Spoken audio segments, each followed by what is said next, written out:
We could start the final day of the Barclays WSL season talking about big moments, about drama. We could maybe throw in a little bit of poetry, history makers and leave takers. We could do that, or we could just let the football do the talking for one last dance. Chelsea are looking for 5 in a row this season. Manchester City could be one of the teams to stop them. Opportunity for Fischl. Their title defence is underway. What a strike and what a goal! Another red card. Chelsea finally have the equaliser. Chelsea manager Emma Hayes will leave the club at the end of the season. I have a team to focus on. I've got games to win. It's a little bit of a setback, but we move on. A crushing blow to Manchester City's title hopes. And this time. Oh, what a goal! Manchester City win the derby. Rousseau buries it. Chelsea are all over the place. Sam Kerr is expected to be out for the season after suffering an ACL injury. So our focus has got to be on the players that are fit. James! Oh, spectacular! Chelsea ruthless. Here is Shaw with a great chance, and she's done it. For the first time in 3 years, Chelsea lose at home. We're in a proper hard title race. Lauren James fires Chelsea ahead. Chelsea in control of this title race. Bunny Shaw, that is incredible. 13 league wins in a row. Back to the top they go. Top scorer Bunny Shaw will miss the rest of the season with a foot injury. Absolutely unbelievable! Of course we will go to the end, but I don't think the title will be heading to us this year. City stunned. It is over to you, Chelsea. United with a fourth goal. They thought the title had slipped away from them. Well, think again. Let me be clear, it's not over. The Mano's there, and Chelsea have the breakthrough. The fight for the crown will go down to the final day. 230 days since it began, and here we are, two sides who have pretty much experienced the whole season in just 18 days. May the 1st, Chelsea lose to Liverpool, and they were done. Their manager said so. Then, some 4 days later, Manchester City slip up, beaten by Arsenal, only their second defeat at home this season. And then Wednesday, and a win for Chelsea against Spurs, which brings us to here, the final day, and Emma Hayes' side on target for that 5th consecutive trophy. But how about another twist? Chelsea have to beat Manchester United here at Old Trafford. United in that battle with Liverpool for 4th, and having already beaten the Blues en route to winning the FA Cup. Mark Skinner's side have their first major trophy and are ready to turn disruptors again. And if the red side of Manchester does take anything off of Chelsea, then the blue side, Manchester City, can capitalise. Gareth Taylor's job's simple though, right? They have to beat Aston Villa and better Chelsea's goal rate by 3 to take the title. Nothing is ever simple. Well, either way will have history, as for the first time a champion will have lost at least 3 games en route to the title. But will it be Manchester City or will it be Chelsea? Locked at the top, both teams on 52 points, but that crucial 2-goal difference advantage, Chelsea. Well, they've made it to the Theatre of Dreams. Will Chelsea fans be celebrating an historic 5th consecutive WSL title? Or will Manchester City secure their first championship since 2016? You won't miss a single moment from here or from Villa Park. But this is our home for the afternoon, only once before as the WSL title race come down to goal difference on the final day. Kick-off in just under an hour.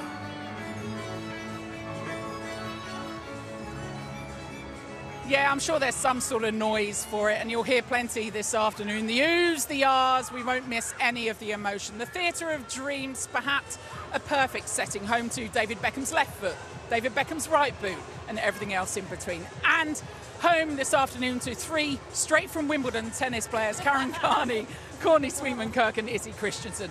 I had to. The fine suits, actually, this looks like there was the drip from Spurs last weekend at the FA Cup. Yeah, I saw it, I liked it, copied it. That's what happens in the world, isn't it, with fashion? Extreme flattery. Don't ask me about fashion. Let's have a little look then at the permutations. Karen, I know you're keen to talk us through them. Absolutely. Thank you for that at the top.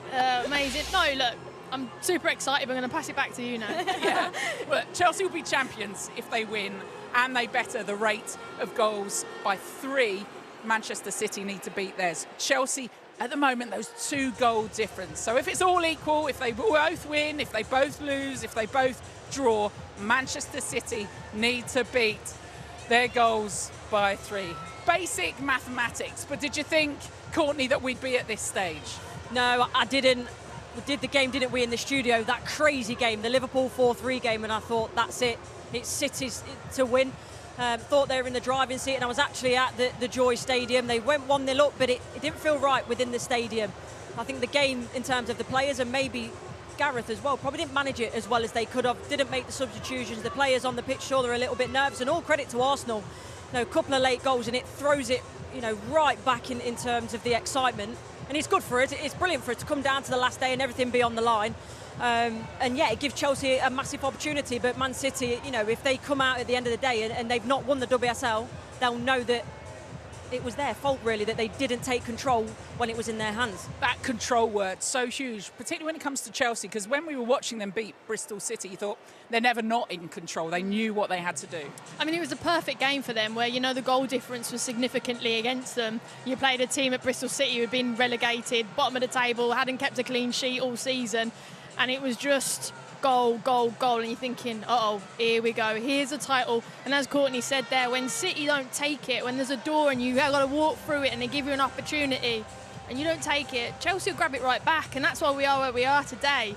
And we couldn't be better placed, really, so it's fantastic for everyone involved. Maybe not the 2 teams, but for us it's pretty awesome. Izzy, if we have a little look at the journey over the season, I mean, this graphic paints it perfectly in terms of Chelsea being consistently at the top. 153 days at the top. Manchester City, 64 days at the top.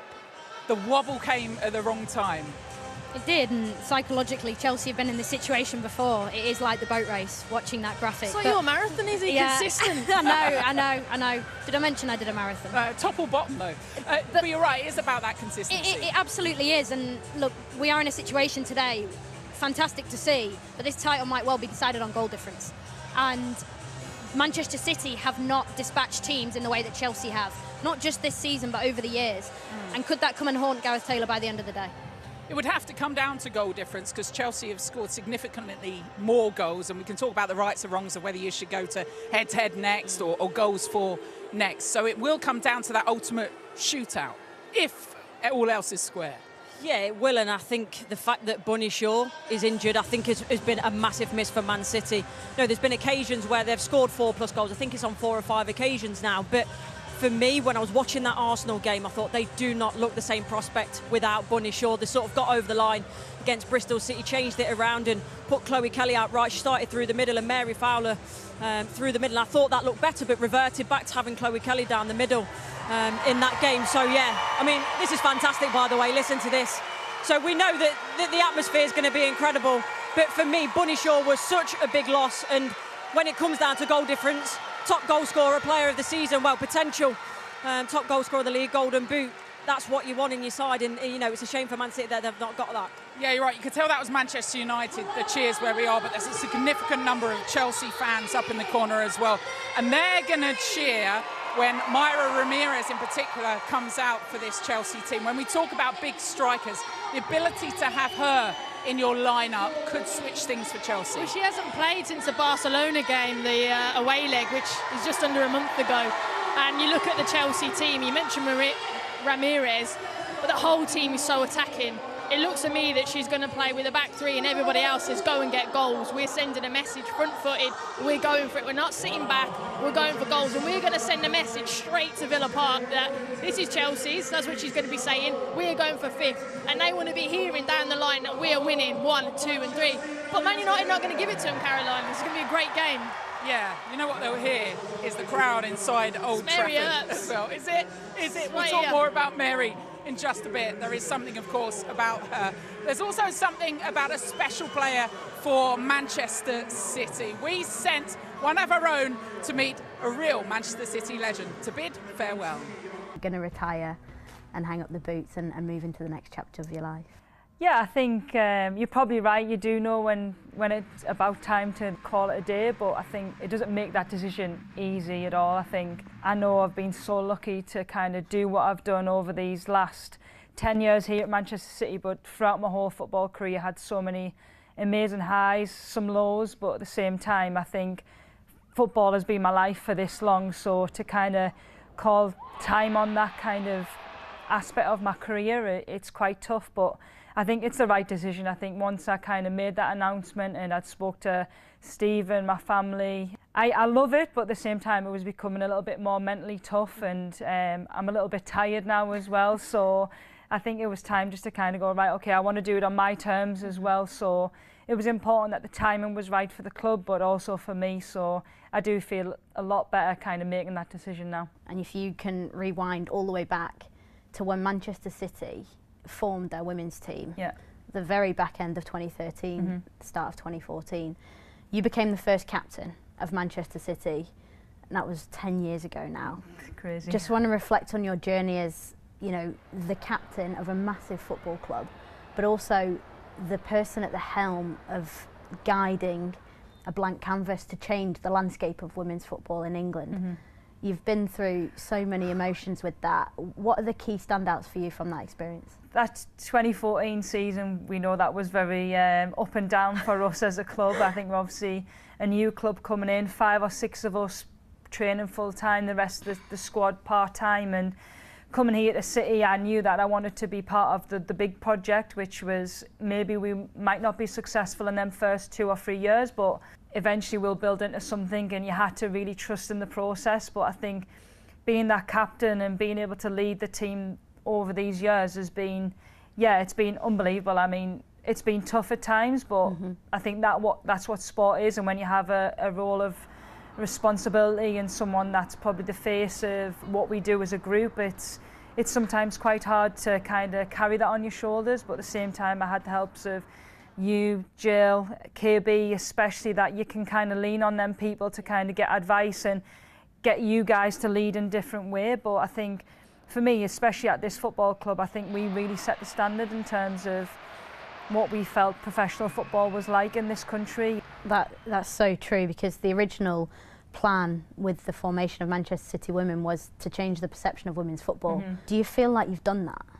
Massively. Yeah. I think, and that's not just from me personally or you, or there's so many people that have been able to influence the way that our sport's perceived now, and I think not just even just the sport, but like us as athletes, I think people look at us as role models, but also they recognise how much hard work people put in and how much that entails to be an elite athlete, and to the levels that we've got to, where there's so many players want to come into our league now and to compete and to try and be one of the top 3 or 4 teams, and the investment's been massive from TV and also from other clubs. People are taking it really seriously. So the last time you had your hands on the WSL trophy was in 2016. Yeah. But what would it actually mean to you to get your hands on that trophy again on your final game as a professional footballer? I mean, that would be like the fairy tale ending, wouldn't it, to be able to lift the trophy and to kind of go out on a massive high. And I know especially like the likes of 2018, 2019, we were so close to winning, and there's a good feeling around the camp, and that would be ultimately the most amazing thing if we can go and do that this season. I've got an inclination that your legacy as who you are as a person, as a player, as a captain of this football club is going to live on and on and on, and the players that come through the system, the players that sign for Manchester City, are going to be reminded of what you did here. Would that be success to you, and do you think that that'll happen? I'd like to hope so, just in the sense that when we both signed here, there was a certain standard and there was a certain expectation of what it meant to play for this football club. I would be pretty proud if people were to go, actually, this is what Steph did, this is what Izzy did, this is what Jill did, to kind of capture their moments, and for people to then go, actually, I can do exactly the same. So for me, that would be success in my eyes. I think that will happen. I hope so. That would be nice. Steph, it's been like such a pleasure to speak to you today. Congratulations on your absolutely incredible career, and we can't wait to see what's next. Thank you. Well, there's the backstory, but will Steph Houghton get the final day her brilliant career deserves? Lindsay Hooper is at Villa Park with Super League winner Emma Byrne. What a career Steph Houghton has had, and here at Villa Park we've seen her do a pre-match routines for one final time. Emma Byrne, former Republic of Ireland and Arsenal goalkeeper, joins me, and you played with her in your time at Arsenal. What's your view of Steph's achievements overall? Oh, she's had a fantastic career. I remember when she came to Arsenal, young, very young, but you could see that she had leadership qualities straight away, and she was a great player, and you know, I'm glad to have been able to share the pitch with her, and she's such good qualities on and off the pitch, and yeah, a little bit sad to see her go, but as she said, it's the right time. And she spoke about winning a 4th WSL title as being a fairy tale ending for her. We must look at the title race and how close it is. It could come down to goal difference today. So really, City, they've just got to control what they can control, which is scoring as many goals as they can against Aston Villa. Can you see them getting 3 or more? I can, and you know, this is why I find this game so difficult to call, because I can see City coming here and getting 3, 4, even 5 goals. We've seen Villa conceding 6 goals at times, so it is possible. So, you know, both teams, both Chelsea and City, will feel like they can come away with the title, but it's difficult for both of the teams, to be quite honest. Yeah, they are going to have to be free scoring to have any chance in case Chelsea also win at Old Trafford. But Carla Ward's going to want to have a say. Just round here at Villa Park, you can see "Thank you, Carla" all around the stadium here. It's going to be a send-off, and she will want to go out on a high. Yeah, you know, we spoke about it earlier about how it's like cup finals, and for Villa it will be about sending Carla off on a high and trying to get the 3 points, trying to win the last game here for her. So yeah, it's really important for every single team playing. We spoke about United, how it's important for them coming off the back of a win in the FA Cup final. Obviously Chelsea and City speaks for itself, and then, you know, Villa have their own things they want to work on. We have our own feelings that it could be swapping between Villa Park and Old Trafford a lot in this title race. What is your gut feeling on this one? Oh, I don't know, honestly. This one, I've never said I couldn't call a game. I literally cannot call this one. No one can call it. What I do know, though, Caroline, is that Emma's very good at counting on her fingers. So if it's a win at Old Trafford and a win here, she's going to help you out with the numbers, and she'll let you know about that goal difference and goals for. Yeah, I'm useless. Thank you, Lindsay. Thank you, Emma. Well, will it be Carla Ward or Steph Houghton who gets their moment at Villa Park? As we were hearing, we'll bring you every goal as it goes in there. But here at Old Trafford, it's also a chance to say goodbye to 3 loyal Chelsea servants.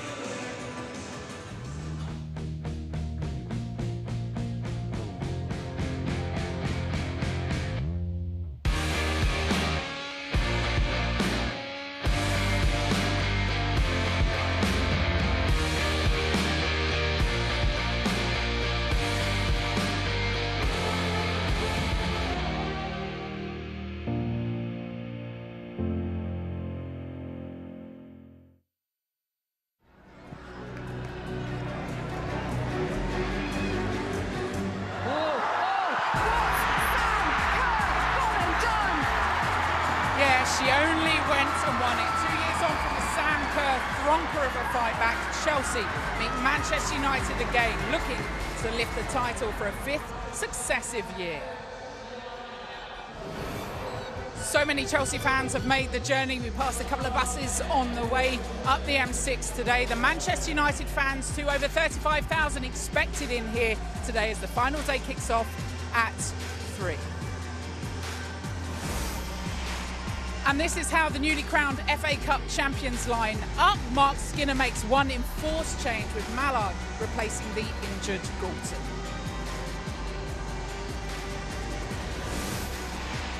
While Emma Hayes' final Chelsea lineup looks a little something like this. 3 changes, Musovic stays in goal, but Carter, Ritin-Canarid, Myra Ramirez come in. So a final roll of the dice then for the Chelsea boss. She's been chatting to Juliet Farrington. Emma, the last time I saw you was after that defeat to Liverpool. Emotions were running high, you conceded the title, but so much has changed since then in such a short space of time. Yeah, of course, we're here at the Theatre of Dreams, one last dance, one last game, and the team is in a position to compete for a title, and that's all I ever wanted from day one. But you weren't thinking that, or did you think that when I spoke to you that night at Prenton Park? I don't know, I've been in the positions Man City have been in before, and the season they've had, they've been unbelievable.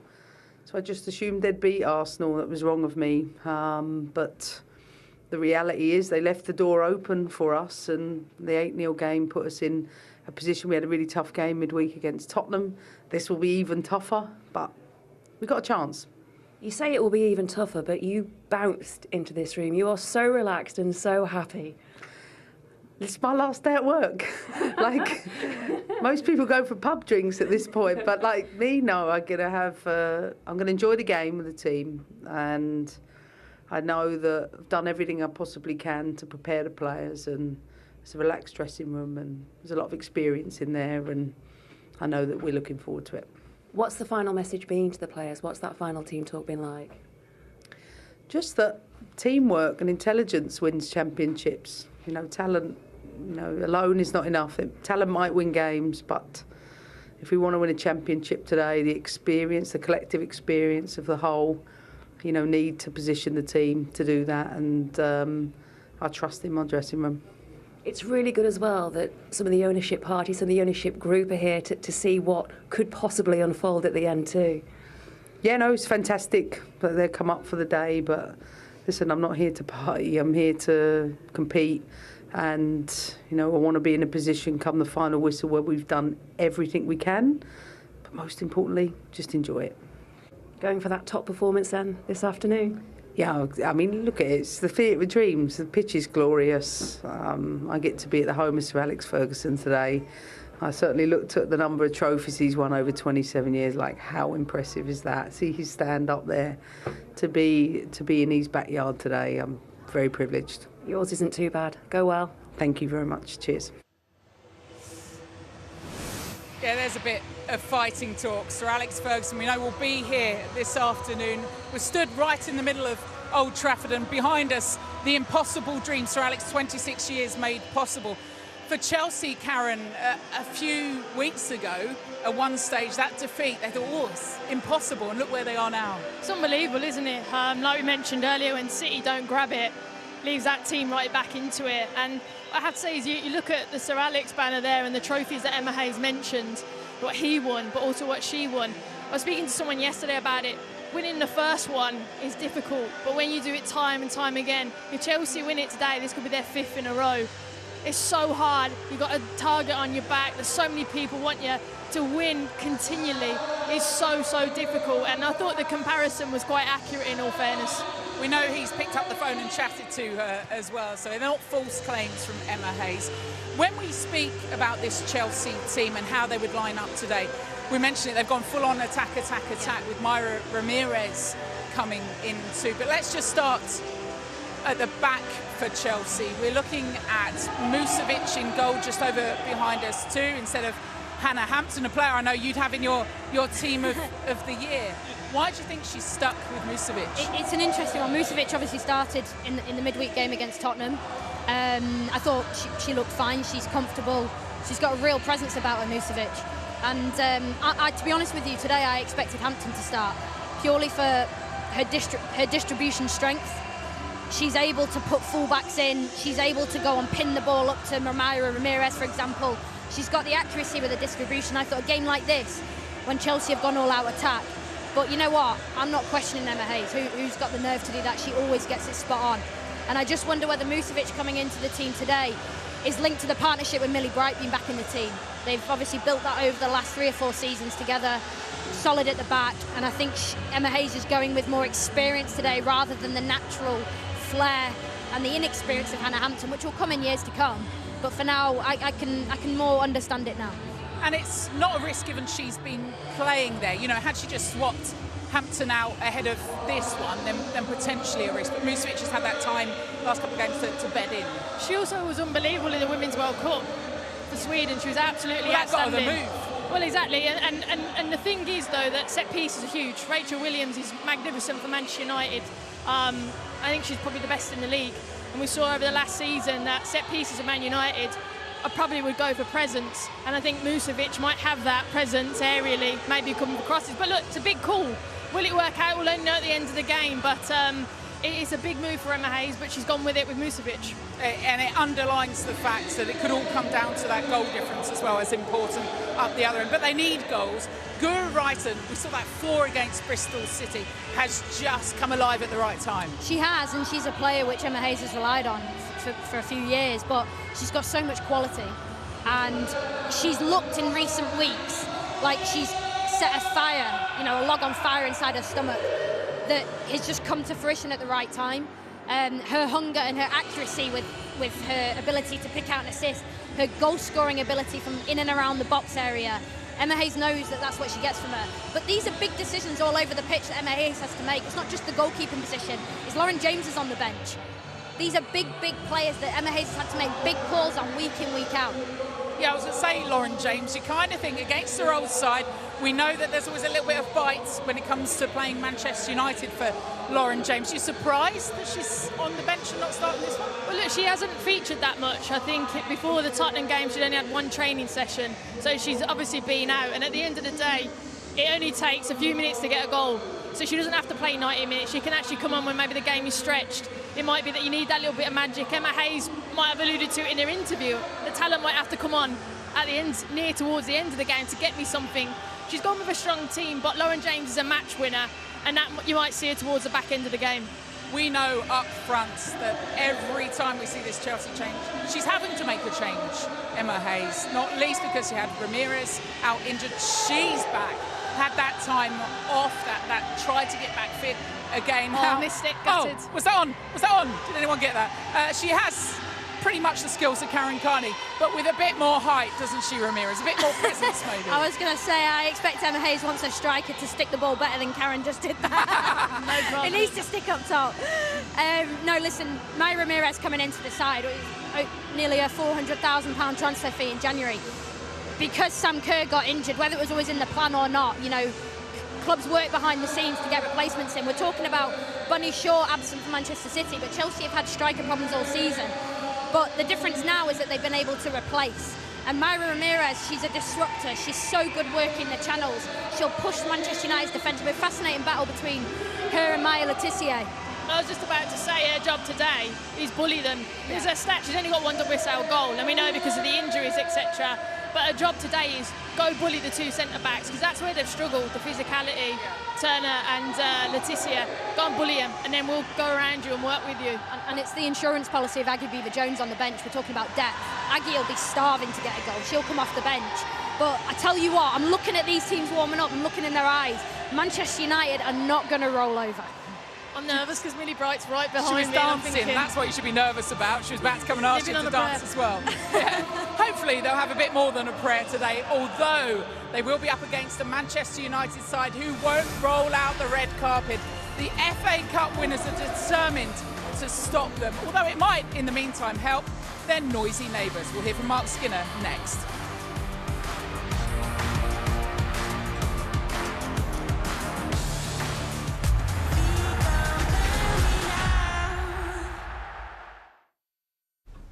In the land of football, we dream big. You're looking good, you're looking sharp. You've come so far, and you know how to make the most of who you are. Father to son, doing what you've always done. Gillette Labs, our next generation of shaving for the best a man can get. Do Do you want to stay active but feel the need to slow down? To help maintain an active lifestyle, try 7C's Joint Care Supplex and Turmeric. The unique formulation contains a capsule filled with the UK's #1 omega-3 combined with glucosamine, and a tablet containing high-strength turmeric plus vitamin C and D for cartilage, bones and muscle function, and manganese for connective tissue. To help maintain an active lifestyle, try 7C's Joint Care Supplex and Turmeric today. This has been Medifax for 7C's. Just one more brick could break him. Just one more heavy load could sap the last drop of his strength. Just one more step could push him beyond his limit. Yet just one phone call from you could change his life forever. Call Brooke now on 0800 473 0250 and give £2 a month. Every day, working horses, donkeys and mules suffer so needlessly. Your gift could give them access to water, food and shelter from the scorching sun. And it could lighten the load for more animals than you think, because Brooke helps whole communities learn the skills they need to care for their animals for years to come. Please, make just one phone call now and give £2 a month. Call 0800 473 0250 or search Just One More. Thank you. Today this could be the greatest day of our lives. Oh, and the world comes alive, and the world comes alive, and the world comes alive. Oh. Hundreds of half-price deals across the store. Go outdoors. Discover freedom.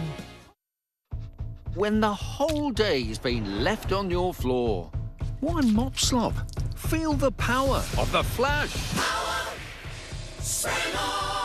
It dissolves dirt from the first spray with a powerful cleaning solution. On floor after floor after floor. And traps it in the 3-zone microfiber pad for a powerful clean in half the time. Just toss the pad in the machine again and again. Feel the power of the Flash Power Spray Mop. Powerful clean in half the time.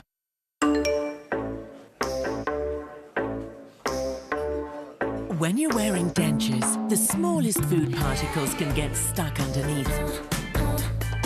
But now, Fixodent Food Barrier can help you enjoy every bite. Its precision tip enables creating a barrier to help prevent food particles from getting underneath your dentures. Fixodent. Life with more bite. A League of Their Own is back on the road. And this time, it's to sunny Mexico. Muy bien. This will be a trip to remember. In the land of football, we beat our own drum.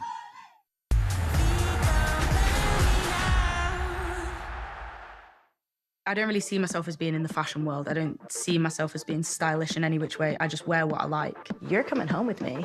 It might not be what maybe my teammates in the dressing room think is cool, but it's what I like, and that's kind of the rules that I try and play by. In regards to your cover shoot today, do you think there's anything unexpected we're going to see from you? Mary Queen of Stops. People will look at and think, yeah, that's a very Mary Earps outfit. Yeah, Mary Earps like you've never seen her before. Watch her editions on Sky Sports Football YouTube channel now. Well worth a watch, that one. Everything about Mary. Well, Mary's future is still in question here at Manchester United, but her boss, Mark Skinner, signed a one-year contract extension ahead of today. He's been chatting to Jules.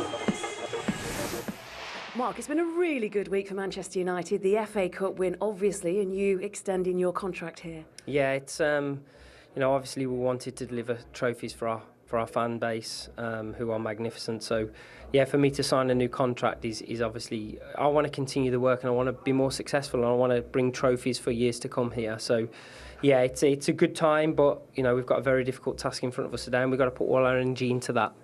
Well, that's just it. Right here, right now. Over 30,000 here at Old Trafford. You want to continue that run of form that you found yourself on towards the end of this season? Yeah, we do. And look, there's no tougher ask. There is no tougher ask than Chelsea, and they've got all of this fire in their bellies because they've got it's them or Man City for the league. But I must remind people that a Man United team does not come to lose a game, so we have to prepare to try and win as much as we can. At every point, we're going to have to fight for the game. So, we're going to do that today. We're going to give absolutely everything and see where we're at the end. And you have the FA Cup here as well, because you're going to parade that, and you'd want to do that on a high at the end of the match, wouldn't you? Yeah, for sure. And look, Emma knows that. Emma's prepared for that. She's far too experienced to know that we think we don't want to roll over. We're here to win the game. If we win it and Liverpool drop points against Leicester, then we can finish fourth as well. So there's everything for us to fight for. But yeah, we've got to give everything, because it's not going to be easy, and I think we're prepared for that. And just on Emma, she's been supportive of you throughout her time here, but especially this week as well, on the news that you have extended your stay here, that she said, you've had to work hard, you've had to dig deep, haven't you, because it's not been easy for you with the support. It's not an easy job, Manchester United manager, but I'm grateful for Emma for saying that. And look, she knows I have a lot of positive thoughts about what she's done. She's been a trailblazer for many in the game, including myself. So I wish her all the very best. It will be a somber mood for Chelsea and for the league to lose her, but I'm sure she'll go on to smash it out in America. And it'll be the last time that for a while that we play against each other. And as always, we'll be ultra competitive. But there'll be a moment where we congratulate each other for that competitive nature. And I wish her all the very best in the future. You've got the crowd here, you've got the cup here, you've got the sunshine here for once. No rain, go well this afternoon. Yeah, we're hopefully in the sunshine. We can make it a very difficult day for Chelsea, but we're going to give it our all. Nice one, Mark. Thank you. Thank you. Funny how Mark Skinner talked about Emma Hayes this afternoon, but let's throw the spotlights on him, Izzy. If you look at their points comparison between this season and last, they could end up finishing as low as 5th this season, having been 2nd last season. Is that good enough? Well, with the Manchester United shirt on and the badge on your chest, it's not good enough. But I think what needs to be considered is the investment that's occurred in the women's team. Rome wasn't built in a day, and you've seen how long it's taken Chelsea to become sustained champions. They've needed 10 plus years, plus a world-class manager to do that. Now Manchester United, I think this season, they've probably learned a lot about themselves which can catapult them forward. And obviously Mark signing a contract extension gives him the opportunity for the next year to almost go, okay, what's going to happen longer term? Is it going to be me? But for now, I think that gives the club some security. They can continue to grow the women's team organically. You don't want it to go too quickly. You want it to be relative growth. And I think what I'm seeing today, the expected attendance playing here at Old Trafford, FA Cup champions, I think they're on the right path, but from the fans' perspective, 5th in the league, not good enough. They at least need to be qualifying for Champions League football. We know that some of the fans here, even Emma Hayes said it this week about Mark Skinner, said he thinks that some of them have been tough on Mark Skinner, and she's proud of the way that he's dug in. When we look at the players around him then, Mary Earps is so pivotal. I mean, we saw a Chelsea fan down by the side of us applauding her as she went off, and everywhere you go, there's Mary Earps sunglasses. How key to Manchester United's future is it hanging on to Mary? Well, I think, again, that's a question going back. We hear a lot on the men's side, the hierarchy. The hierarchy also are involved in the women's team, don't forget. And Mary Earps, the question is, will she stay? I don't know. If she hasn't already signed a contract, that's a little bit worrying. You've already let Russo walk out the door. You've already let Anna Badia walk out the door. If you lost Mary Earps, that's a catastrophe. And what does that show the rest of the dressing room? So I think, Izzy mentioned the investment.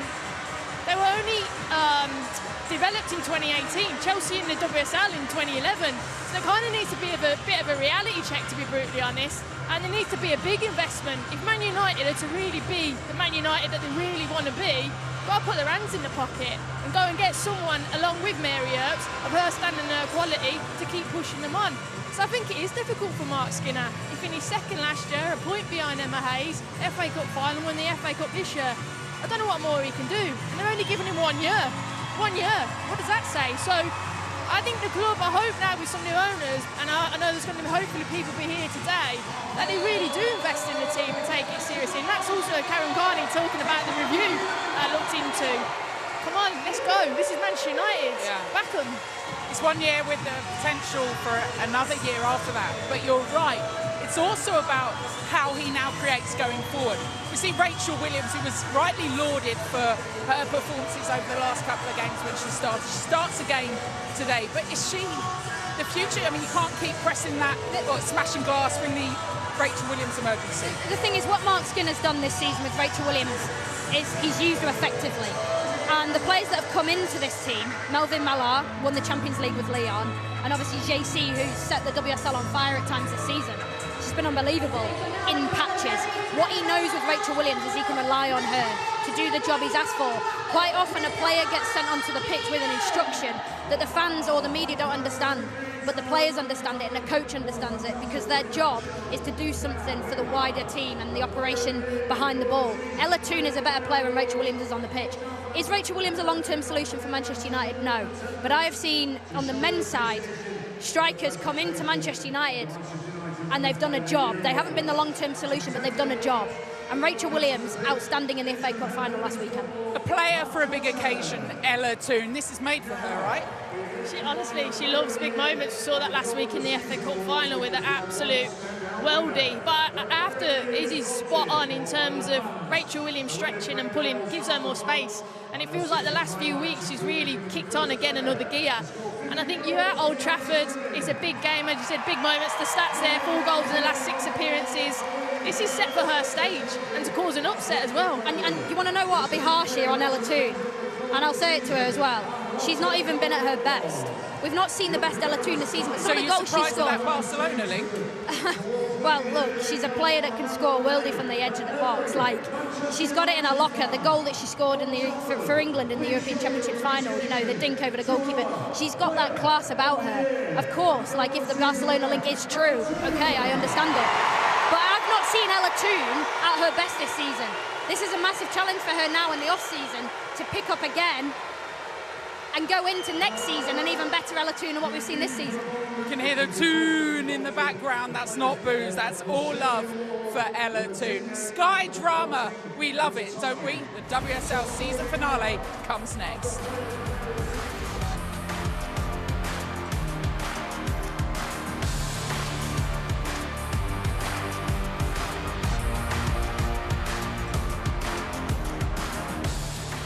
Emma Hayes. How are you settling in? Excellent. I think the players' commitment has been good, and just delighted to be here. Unfortunately, it fell to the feet of Laura Coombs, who finished in style. But if I will be involved with this football club, I'm pretty certain I'll be challenging for titles moving forward.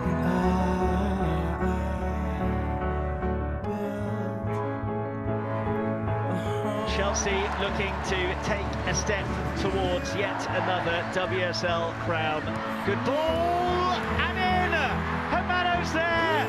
Chelsea go top of the table, going in to the final day of the season. We'll give it everything on Saturday and enjoy every minute of it. From a first league title in 2015 to on the brink of a 7th today, Emma Hayes is imprinted on the WSL. But is this the closest run-in yet? Just the 2 goals separate Chelsea and Manchester City. We will, of course, bring you all the goals, if there are any goals, as Aston Villa take on Manchester City. For the first time, the only goal difference has separated the top 2 heading into the final day. Crucially, though, as well, Chelsea have scored 6 goals more than Manchester City, which could, come the end of it, be crucial as well. Izzy Christensen, Karen Carney, you've both won titles. Take us into those dressing rooms on the final day. Izzy? Not for a while. No, it's business as usual. But for both of these teams, I think that the way that Chelsea have set up today with a very attacking lineup, they've got the quality, but they need to be really, really careful that they don't leave too many gaps for Manchester United to exploit. They left gaps against Tottenham midweek. Tottenham didn't exploit it. If they leave those for Manchester United, they could find themselves being caught on the counter-attack. So there's a really, really fine balance Emma Hayes is going to have to have found, but Mary Earps is going to absolutely love this occasion. She's going to want to do everything she can to stop anybody coming here on Manchester United's patch and winning any kind of trophy. The only trophy that Man United won, talking about today, is the FA Cup. No, I couldn't agree anymore. I think even though both managers enjoy their tactics, it goes well out the window. You know, this is much more now.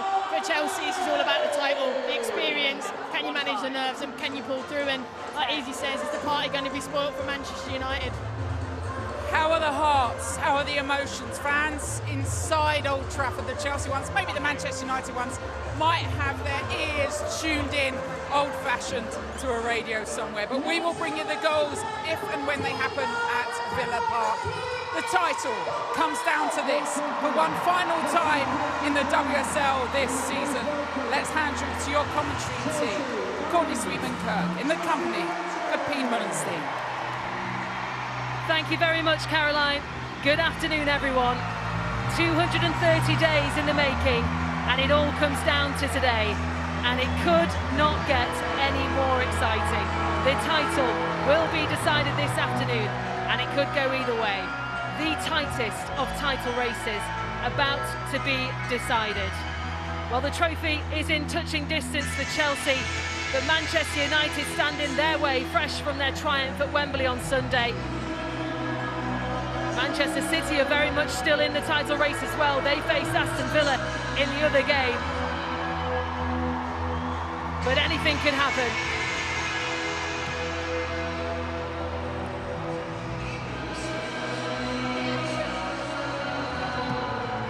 Chelsea in Emma Hayes' final game in charge, looking to score a 7th WSL title. Well, let's get you over to the all-important team news then, starting with the home side Manchester United, as Mark Skinner makes just the one change from their Wembley win in the FA Cup on Sunday.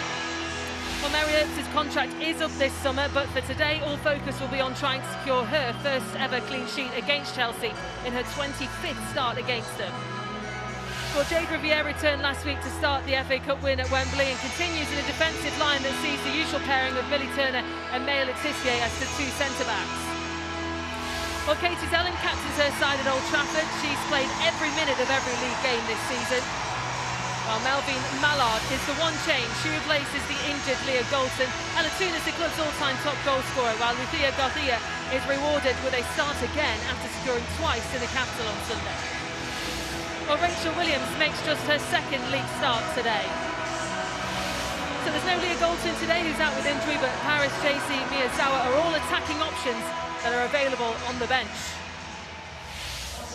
As for Chelsea, a midweek game of catch-up saw them beat Tottenham Hotspur, and for Emma Hayes' final game in charge of the club, she makes 3 changes. And there were questions on who would start in goal for Chelsea, as Zecira Musovic continues after starting the previous 2 games. While Jess Carter is one change in defence as Ashley Lawrence drops out, Niamh Charles is the only Chelsea player who started every league game this season. Erin Cuthbert has already beaten her goals total from last season. She's in the midfield alongside Melanie Leopold, while Johanna Rytting-Kaneryd replaces Maika Hamano. Well, Myra Ramirez has returned from injury and is fit enough to start. She's alongside Katerina Macario in what we expect to be a front 2 for Chelsea. And Lauren James is once again among the substitutes.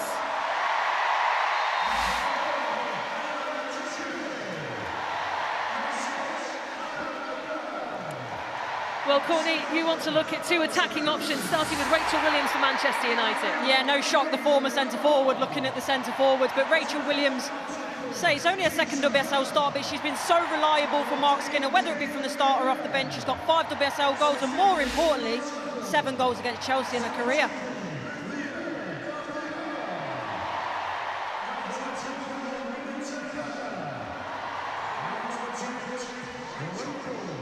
On the other side, I've gone for Ramirez. She's got everything for a centre-forward. She's strong, tenacious, explosive, and obviously on the day of all days today where Chelsea need goals, she'll certainly provide that. She's a leader from the front and pulls everyone along with her.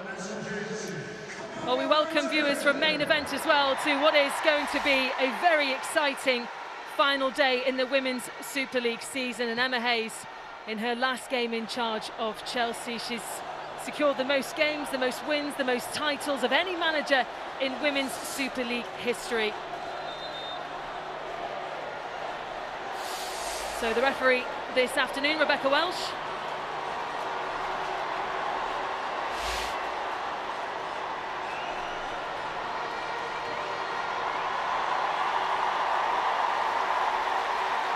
Well, this is all or nothing. But ahead of kick-off, the players from both teams take the knee. The message clear, there is no room for discrimination. Well, here we go then, the most anticipated game of the season, and it all comes down to these final 90 minutes. And the final 90 minutes of Emma Hayes' tenure at Chelsea as well. And she, Courtney, will be desperate to go out on a high. Yeah, of course, but I think I've said this previously in previous weeks leading up to this, her legacy isn't decided on today. She's already done so much for the women's game. You mentioned all the accolades, the wins, the trophies, but obviously she'd love to sign off with a win and another title. Well, Chelsea currently have a better goal difference than Manchester City, and already they're trying to find a way through for Ramirez, but Mary ups to it quickly. It was close though, wasn't it? There's a bit of a wry smile between herself and Millie Turner there. The communication wasn't quite as good as it needed to be.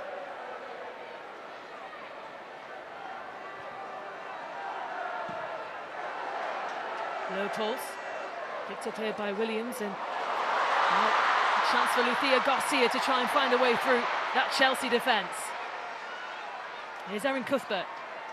What a season it has been as well for Chelsea. So many ups and downs. At one point they were on for a quadruple, then they thought they were out of every trophy completely when Emma Hayes said they were out of the title as well. And look at where they are now, leading the way. They know what they need to do today. We were right and looking for the cross. Ramirez! What a start for Chelsea! Well, that is exactly what Chelsea wanted. Not even 2 minutes on the clock, and they are ahead in a game that could seal their title. Well, this is, as a player, what you dream about the night before the game, the visualisation, what you're thinking about. Wrighton, absolutely fantastic down this left-hand side, looks renewed in these last few games of the season. It's a peach of a ball in. And I said about Ramirez, she's explosive, she's tenacious. Most importantly, she knows where the back of the net is, and this is the perfect scenario for Chelsea, scoring at Old Trafford in Manchester. That's going to reverberate, trust me, down the M6, and Manchester City will know about that very, very quickly, believe you me. Well, it's a goal that not only impacts this game, but the game that Manchester City are playing over at Villa Park against Aston Villa. I'm pretty sure the news will come to them very soon, and that is an even bigger gap now because they know they have to score quite a few goals to try and make up that goal difference. Yeah, it isn't. From a Manchester United perspective, it's the worst possible start. You always say the first 5 or 10 minutes, keep it tight, don't concede. And initially started quite well, Manchester United, trying to get down this right-hand side, but Wrighton had so much freedom and so much time to pick out that wonderful cross into Ramirez. Here's Williams. Over to Garcia. Rolled into the hands there of Musovic, which, by the way, was a big talking point as well, wondering whether Emma Hayes was going to change the keeper to Hannah Hampton. Zecira Musovic had played the last 2 games, but she's decided to stick with Musovic. Yeah, and I think Izzy made a fantastic point as well in terms of that relationship that she has with Millie Bright, so I think that's certainly important in the context, and suppose when you really need your big players and your experienced players to stand up in this last game, then we know that Emma Hayes isn't scared of making big decisions, and this is just Ramirez here. Doesn't really need to get involved with this for foul with Millie Turner. Zellum. Now to Millie Turner.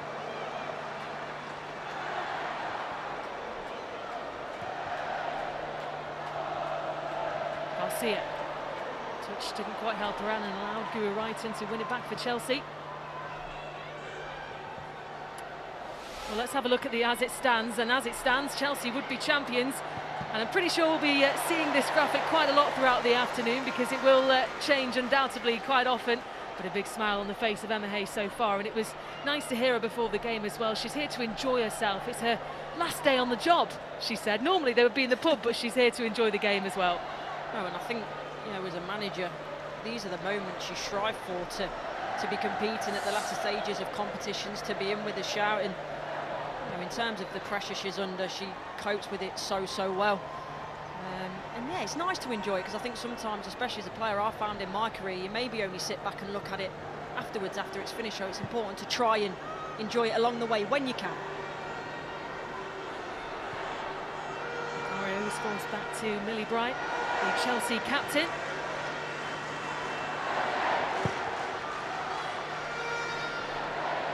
Who was able to get away from Ramirez, who'd only just recently returned to the Chelsea squad. She had missed the last 4 games, Myra Ramirez, and what a start, lightning quick start from her on her return to the side. Charles. 2. And back here by Wrighton. And Nelson to Earps.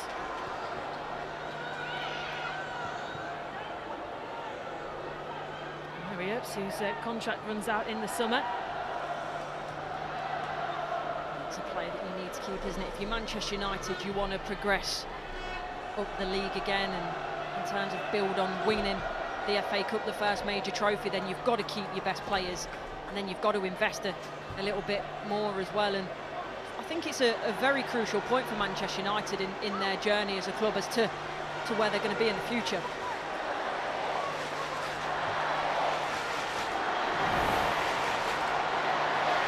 Look at this, meets it expertly, puts it back across where it's come from, and look at that reaction from Emma Hayes. She knows what that means in the context of this title race.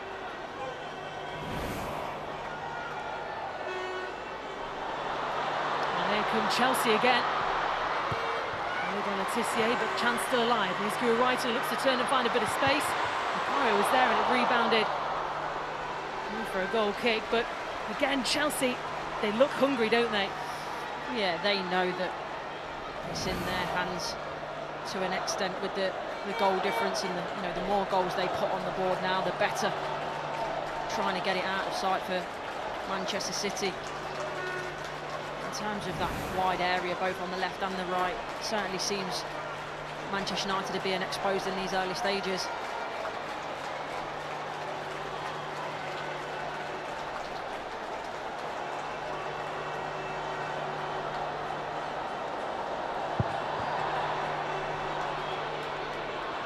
Leopold's looking for Ramirez again. And here is Ritin Connery, who's got space for Chelsea.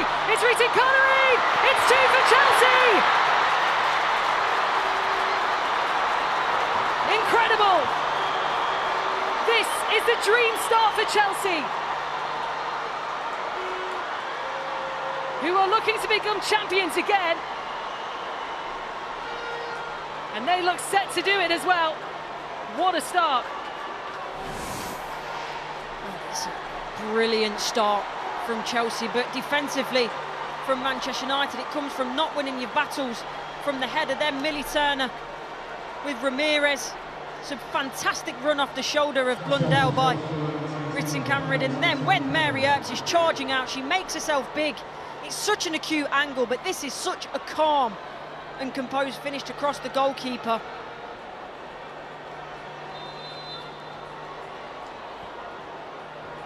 Well, look at what it means to Emma Hayes.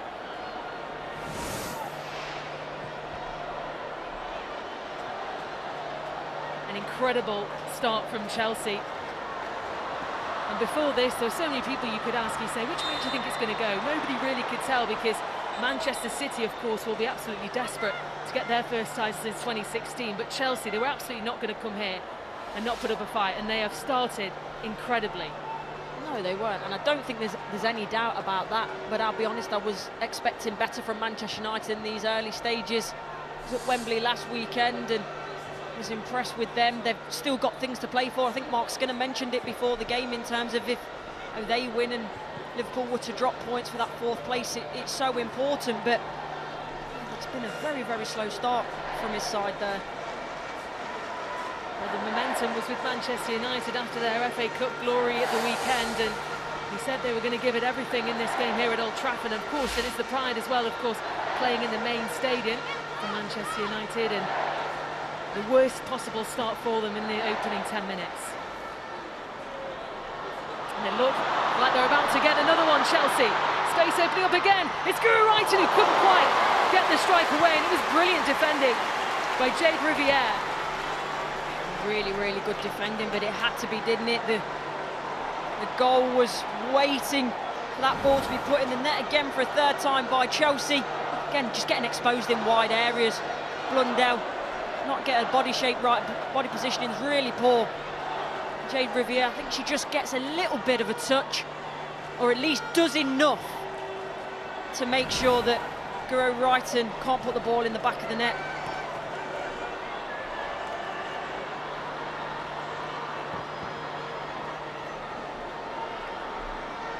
Well, just 6 minutes between the first two goals. Incredibly lightning quick start from Chelsea, exactly what they wanted. They have the title in touching distance.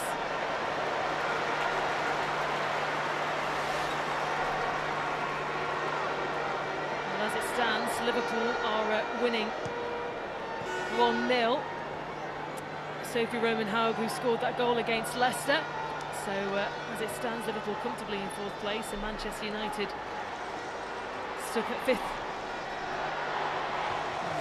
The worst possible scenario, isn't it, for Mark Skinner, coming off the back of such a high last weekend, winning the FA Cup to be 2-0 down so early in the game. The rivals, arch rivals, Liverpool, they're 1-0 up as well, and it's a tough start.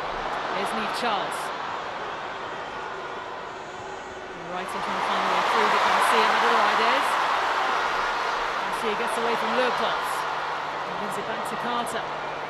See, Manchester United, they're just struggling being outnumbered. We know that Chelsea anyway, they like to flood bodies forward. Niamh Charles, yes, I mean, she's at left back, but she's always pretty much a left winger. Ramirez up there with Macario in the overloads. Manchester United are really struggling with. Here's Macario. Salomon just got a touch in there to take it away from Katarina Macario. Signed from Lyon in the summer. She's hoping to secure her first league title in the Women's Super League with Chelsea.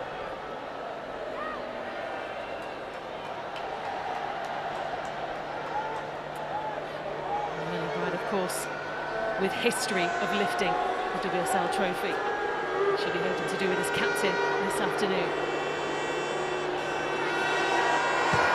Wrighton with the corner, headed out by Turner, and as far as Cuthbert. Intercepted by Williams, and that was received well by the crowd inside Old Trafford. Expecting 32,000 in attendance here today. Manchester United, they need to get the grip of this game. The experienced players just need to settle it down. You see there, I think it was Ella Toon trying to play that long ball forward into Malar, and I understand that, but they've conceded 2 goals in quick succession. They just need to take this next 5 or 10 minutes to settle themselves back down, keep possession of the ball, and I know that's easier said than done, but otherwise they're going to concede a third very quickly. 2. Riviere.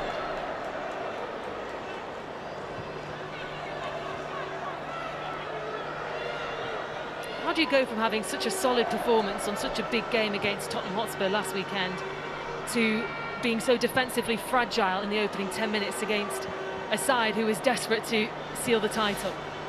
Look, I think it's hard. You have the moment, the massive moment of winning an FA Cup, everything that comes with that, the celebrations, to then have to switch so quickly to going back to focusing in training on this last game that, yes, you know, I said it's about finishing as high as possible, but really, there's not too much riding on the game, and I'm not saying it's unprofessional, but it's just hard to motivate yourself in that way, and I think might be some of the reason to it, as well as Chelsea starting so quickly and being so attacking. They're being overloaded in so many areas, Manchester United, and I think it's just a little bit of a mix of everything at the moment. Ramirez with the offside.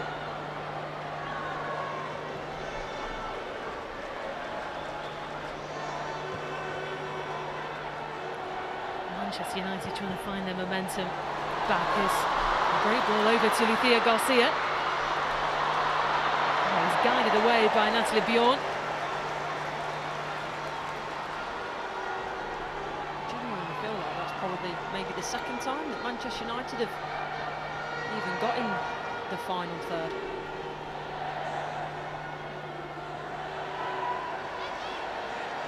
Macaria to Charles.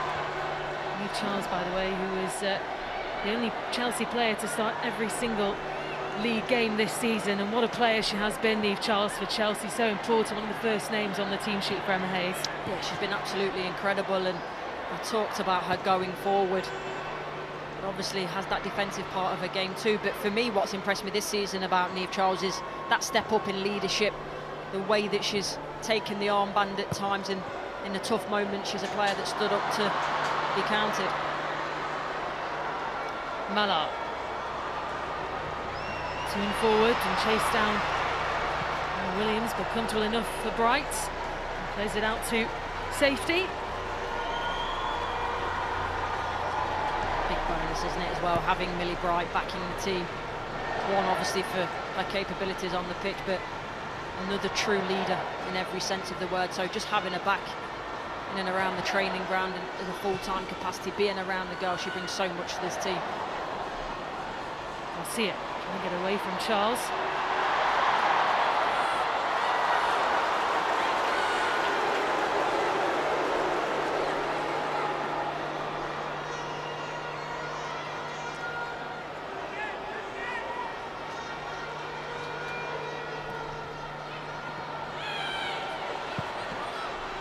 Right in forward, only as far as Letitia.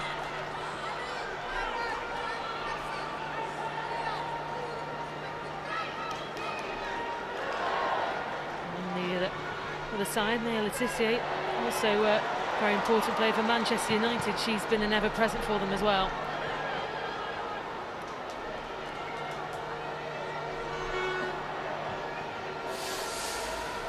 It's going to test her leadership qualities, isn't it, in terms of how she marshals that defence along with Millie Turner in wide areas are the real issues for me. So it's about them in that centre-back role, pulling their full-backs back in, getting the positioning right.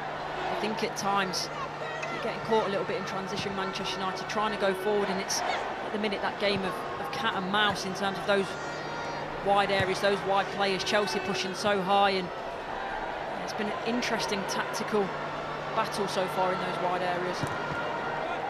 Garcia. Oh, and chased down by Riviere.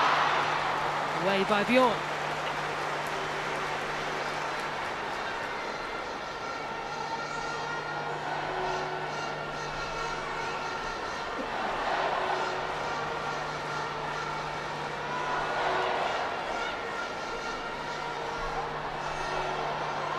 Trying to make the most of it, but away.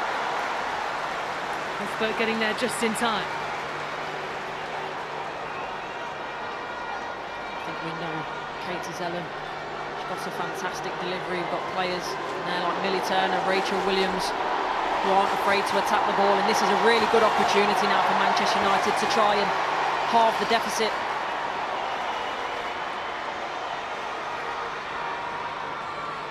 Katie Zellen, the captain for Manchester United, hoping she can make the most of this corner. And delivery, it's a good header! And there, Letitia with a brilliant opportunity for Manchester United to try and get back in this game. And that looks like a well-worked corner. You see the bunch of three in the middle. There, Letitia makes that near post run.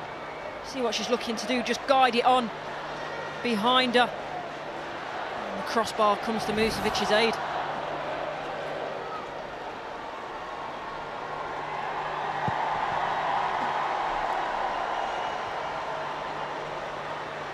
Now some of the Chelsea away support, just to the right-hand side of where we are in our commentary position, already chanting Chelsea champions.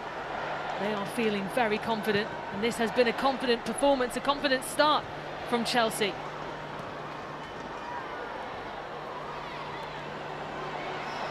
Ramirez.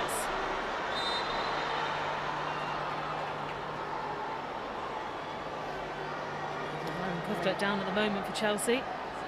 Just a bit of a late one, you saw straight away.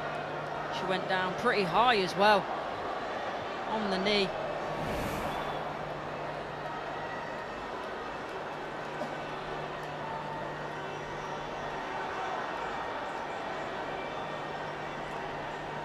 Well, there is a huge number. I actually see one There's rogue Manchester United fan in there. Wow, brave. She doesn't look so happy compared to the rest of the fans around her. No, it's definitely a very much a different feeling, isn't it, for that one rogue fan. Just picked the wrong seat. Oh, there's another one. Well, there is definitely an away allocation, but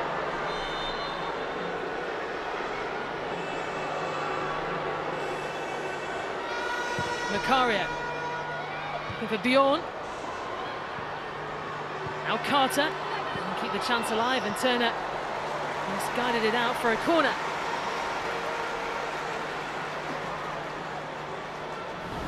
Well, news elsewhere, there has been a goal for Manchester City.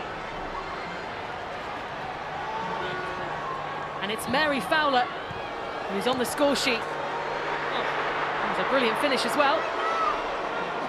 And that has made it a little bit more interesting for Manchester City. It's all about the goals. And they need to start coming quick and fast, because Chelsea in control here at Old Trafford. And he's there.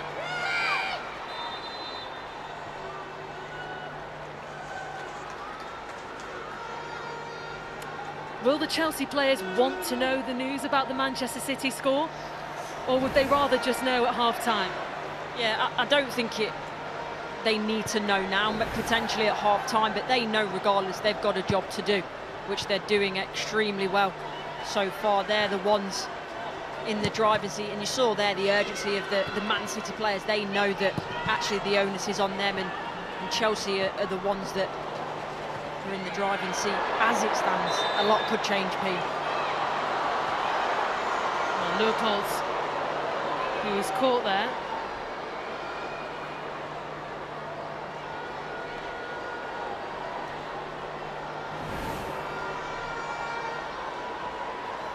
It's just the way that she falls, isn't it? Just it's Garcia that just gets a little bit underneath Leopold's there.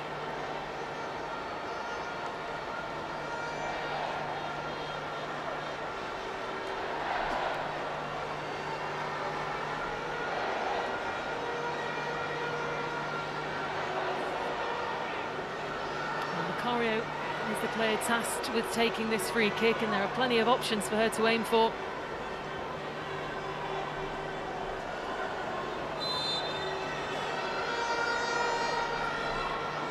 Macario. It's a good delivery. Good defensive header as well, that.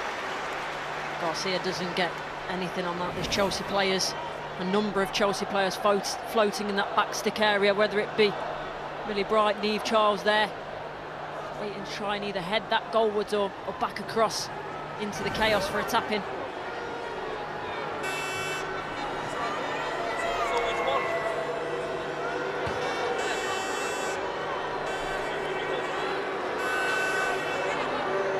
Guru Wrighton with the corner. Actually gets away from everyone that was waiting to receive it. Leopold's looks to keep the chance alive. Bright trying to take control of it against Lucia Garcia.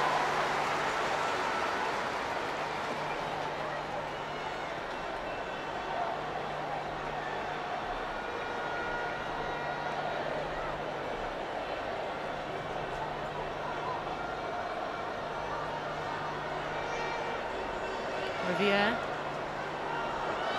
Ramirez just caught there by Letitia. This is the last thing Manchester United need, isn't it? It's to be giving away needless free kicks in dangerous areas. Ramirez does extremely well though there. She knows if she nips in front and gets the ball first that she's going to get the foul.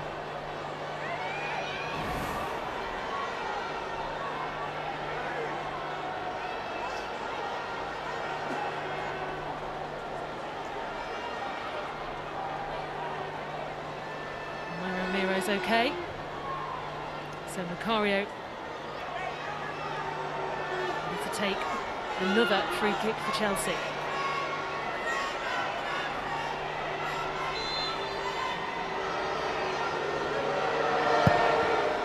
Macario's delivery, and it was taken away by Earps. Hard. Back to Carter though. And this has been relentless attack from Chelsea in the opening 25 minutes. Manchester United, I could count on one hand the amount of times they've got in the final third. Brilliant, by the way, this from Mary Earps, just commanding their area, but yes, obviously defensively we know they're struggling, conceding 2 goals. Going forward, can't put anything meaningful together. The corner was about their best opportunity. I think that would have been their only opportunity on goal that I can remember. Here is Garcia. Zeller looking to place it. Williams looking for the header. Away by Bjorn. Close that, wasn't it? Rachel Williams did ever so well to get up and compete and try and drop that for a Manchester United teammate. Williams out to Garcia. Charles in the way. And Charles as well there. That opportunity to defend, but actually I thought she did well initially with Garcia. I know she managed to get the ball in so far, but the fact that she just uses a body weight just so Garcia has to check back rather than drive down the line and get a better cross in. So as it stands then, Chelsea will be champions on goal difference. It does mean that Manchester City, who are playing Aston Villa in the other game, would need to score 4 goals to try and beat the goal difference.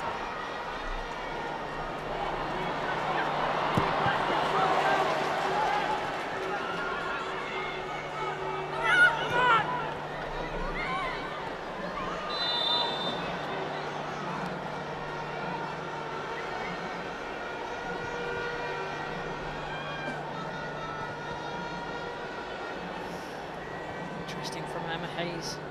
It's like she's saying, keep going high, keep pressing high. It's making her thoughts clear in terms of getting in that final third, scoring more goals. Knows that, yes, they're in a good position in the driving seat, but the way that this season's gone, it's not a foregone conclusion just yet. Vucevic to Zelen. Bright.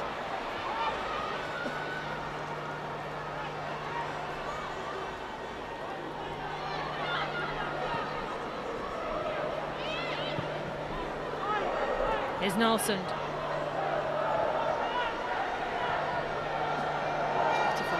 In terms of the position she's picking up, Garcia's higher as well, so means that Wrighton's got to come back, do her defensive duties. Jade Riviere was just caught there by Ramirez, but she's back up on her feet and seems to be okay. Here's Turner, out to Blundell. Mallard.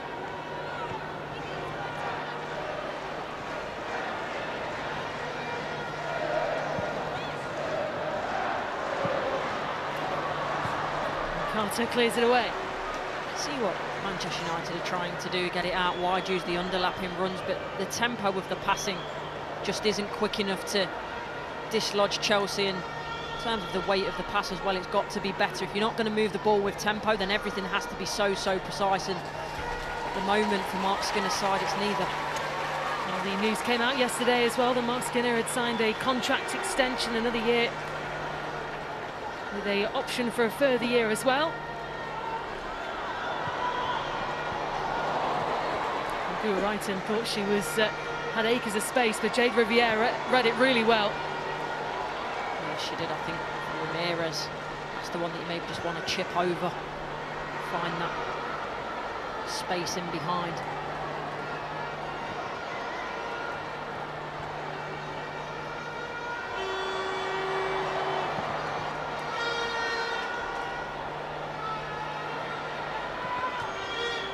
Bright forward, but will be collected by Blundell.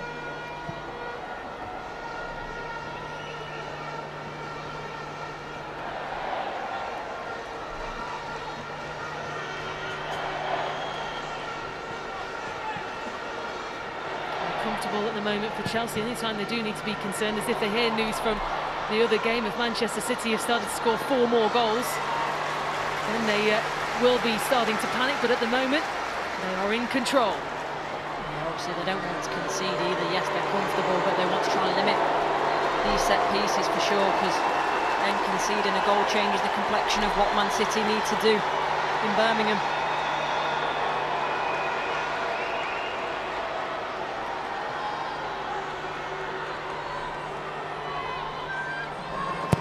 Katie Sellen, the corner looking for Turner, away though. It was Charles in the end who got the header. To Blundell. Interesting run that Rachel Williams made as well. I think that ball was actually meant for her. She went into the goal to come back out.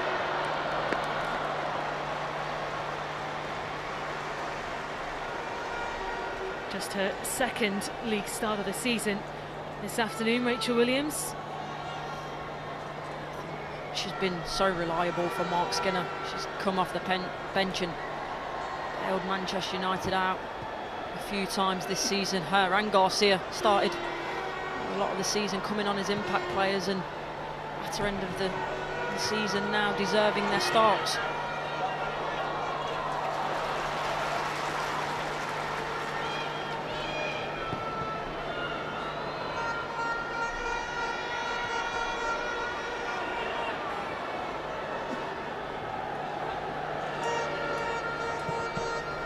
Riviere into play in Garcia.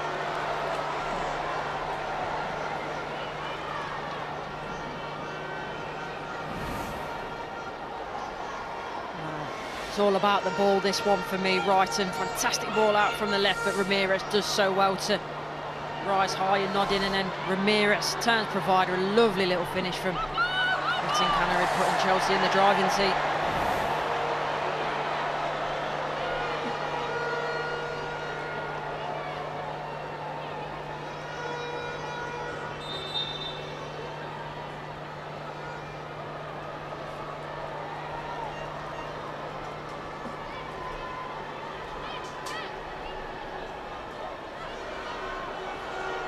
With the throw-in.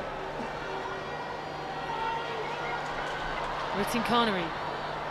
Ramirez.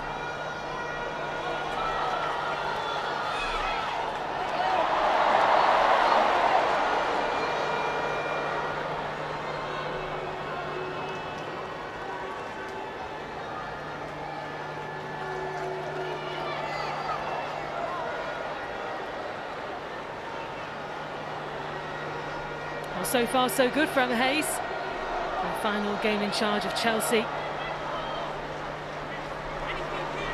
She will be hoping for one more lift of the Women's Super League trophy. Got a good view of the trainers from here. Special designs on them.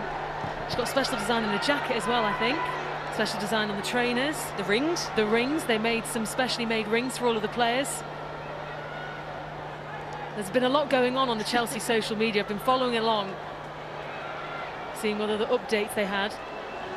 Rightly so, though. You can't get away from what Emma Hayes has done for this club, what she's achieved, not just for Chelsea, but for the women's game. So rightly so, should be celebrated.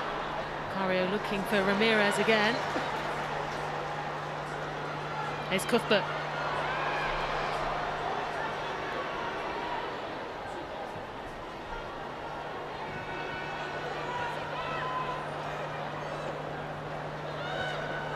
Connery.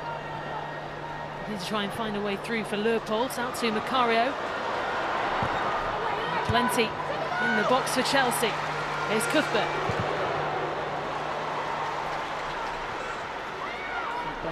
Cuthbert for taking that on there. We know that she's got the spectacular in her, but again that comes from the right hand side. Hannah Blundell getting exposed, the overload where Macario's out on that right hand side, and fortunate for Manchester United, it's not a better ball in from Chelsea. Ramirez. I like the run from Ramirez. I just wondered if she was going to just flick it backwards into the path of Macario behind her. Just see here again the right hand side. Blundell exposes a big gap then between her and Turner. does well initially, Ramirez, but can't quite get the touch that she wants.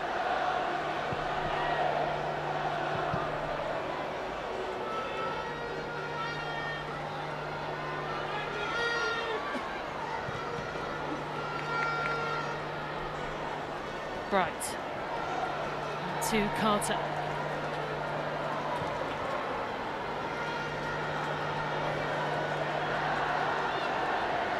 See there on that right-hand side how wide the Chelsea players are pulling that Manchester United defence, and then adding players, whether it be from midfield or central areas, out to wide areas, and Manchester United defence at times don't know whether to stick or twist.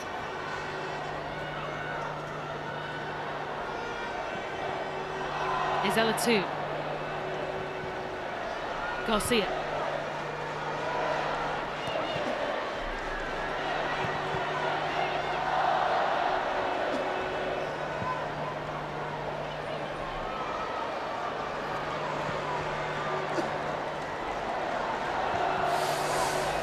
Reminder that we have all the action to come for next season. The 2024-2025 season will be getting underway the weekend of the 21st and 22nd of September. Over on Sky Sports Football, of course, for all the action. And what we do know is that Chelsea women will have a new manager. And it will be interesting to see how that new look Chelsea side will be competing next season, as Emma Hayes departs to become the manager of the USA national team. Yeah, a few players departing as well, so I think the Chelsea that we're very familiar with in recent years certainly going to look very different from next season. Catherine Macario down at the moment, just receiving some treatment, which has allowed the players to have a bit of a drinks break, because it is very warm in Manchester today. The sun is shining. It's not often that we get to say that. You told me that it's always like this in Manchester, P. No, for Macario, I think it's a shame to see her down, really. Spent so long on the injury table. Sam Kerr certainly knows what she's going through, ACL-wise. And I think when you come back, it takes time. Yes, you get on the pitch, you do all the fitness, but to get really, really match fit is difficult. And sometimes you do get that muscular injuries creeping in, and probably what we're seeing with Macario here. Well, we are in the presence of greatness this afternoon as well. Sir Alex Ferguson is in attendance here. And it was nice to hear, actually, the thoughts of Emma Hayes ahead of this game. The fact that she said that they could be lifting the Women's Super League title at the home where Sir Alex Ferguson had won so many trophies as well. And that would be something very special for her as a manager to be able to achieve. Yeah, iconic. It's as simple as that in terms of what Sir Alex Ferguson has done in the game. A lot of it, obviously, at this stadium, and Emma mentioned Sir Alex being a mentor to her, so it must be a very special moment in a game like this with the context to have him watching on. Well, Emma Hayes had led Chelsea to 13 major trophies, and Sir Alex Ferguson, who is watching down, he of course secured 38 major trophies as well in his time at Manchester United, and he is a legend here at Old Trafford. The stand which he will be looking straight at, the Sir Alex Ferguson stand. A smile on his face as well.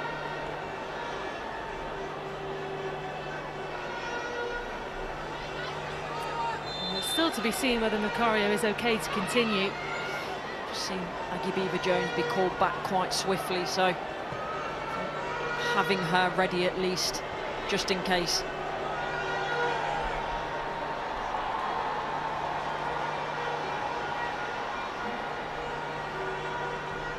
To Mallard. Looking for Mallard again. It stays down. Cross. Couldn't quite reach the player she was looking for, and Leupolz was able to deal with it. Yeah, finds herself in a real good position, Mallard. Times the run to perfection. This is where Manchester United need to get better. That end product, when you've been under pressure for 40 minutes, you need to make sure what you do in the final third is of good quality, and this, quite frankly, isn't. You need to be finding a Manchester United shirt. Next thing you know, you give possession away and you're under pressure again. Well, Well, there is going to be a change then for Chelsea, and Katerina Makaria, who is down a little bit earlier, will be replaced by Shukanuskan. It's a real shame, and I think it's still going to take a while for her to get back to her best, and probably not wanting to risk anything. And I think that's what Emma Hayes has done so well with a lot of her players. We saw her manage Lauren James for a period of time, and it'll be the same for Makario. Going forward, she'll need to be managed to get back to full fitness, full strength. And Nuskin coming on. Is there a position she's not played this season? Maybe in goal, that's it.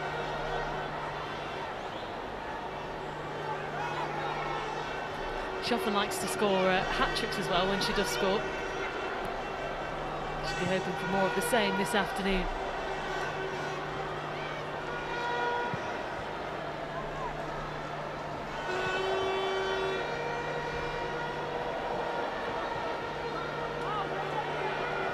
Does the fact that this title has gone all the way down to goal difference, does that make it even more exciting, especially for next season?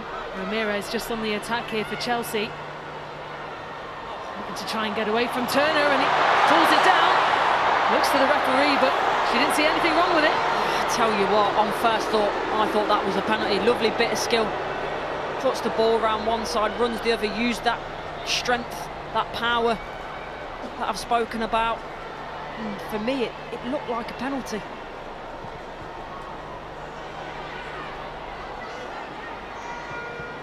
Here's Nuskin. We will have a look at it as soon as the ball is out of play.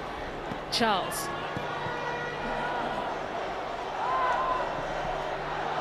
And the question will be, was it in or outside the penalty area as well when the contact occurred?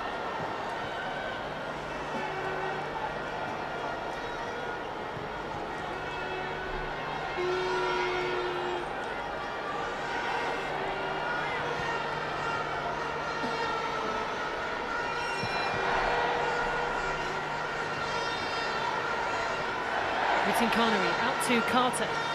Tell you what, there was a brilliant run in there from Erin Cuthbert. Connery drops in. She makes the run in behind Erin Cuthbert, and I think if Jess Carter plays that first time, Chelsea are in again down that right-hand side. Bright.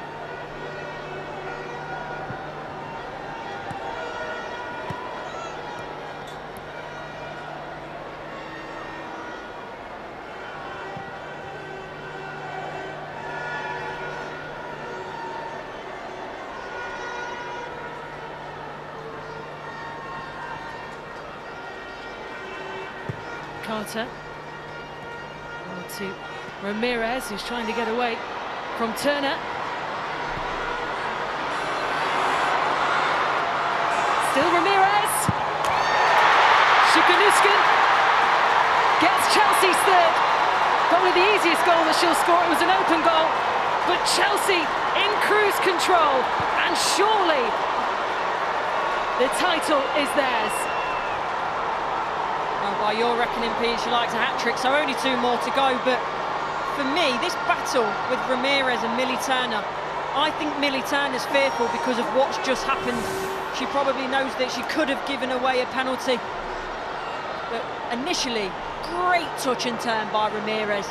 The power, the technical ability on the ball. And then Millie Turner, she knows she's in trouble if she brings her down. And then the presence of mind by Ramirez to put that back across the box. Like I say, certainly I think Millie Turner's got in the back of the mind the fact that she could have given away a penalty, and as you say, probably the easiest goal she'll score all season, or has scored all season rather. There's not long left now. Well, this was the penalty claim only moments before that. So you look at this, and maybe to a degree, 6 to 1 and a half to the other, but look at then how Millie Turner just pulls Ramirez's arm. She's probably lucky to get away with that one.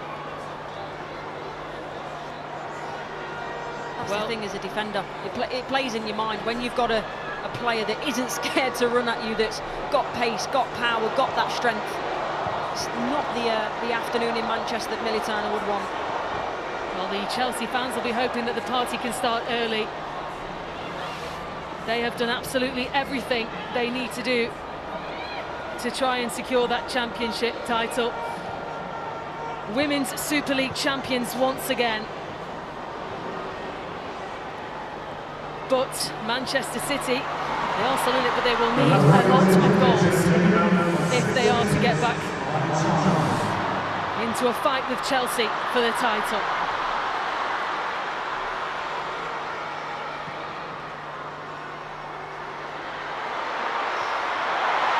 Leupolz.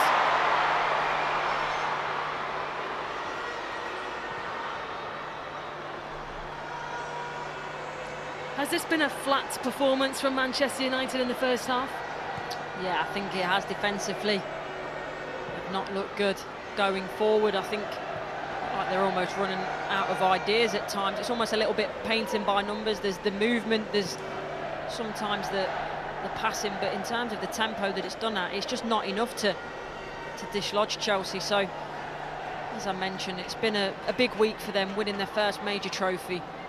Doing that at Wembley, travelling back up, trying to find the motivation to train on a game that really... Here is Reeting Connery.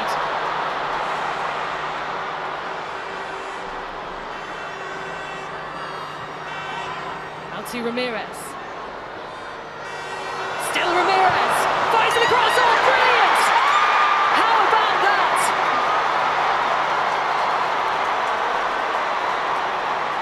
Well, Chelsea, they fight and they never ever give up. At one point they thought they were out of the title, but now they have got their hands on silverware surely. And Myra Ramirez with her second of the afternoon. They're absolutely scared stiff. Look at that from Emma Hayes as well, over to the Chelsea fans. When she gets on the ball here, don't get me wrong, she's clever, by the way, initially, the way that she just waits on the edge of the box. Again, Millie Turner Snarsland actually doesn't want to get involved with the battle. There's a little slight manipulation of the ball, little tug on the shirt, but they know that they can't bring her down, and at this point, it's about, can you dispatch this? Go back across Mary Earps. Yes, you can, and that's what it means to Chelsea and Emma Hayes. Well, this afternoon could not be going any better for Emma Hayes or Chelsea.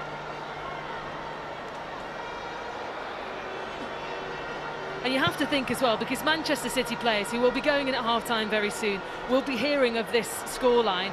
Will they feel deflated from that, or will they be thinking, well, come on, we've got to do something incredible now to try and get anything?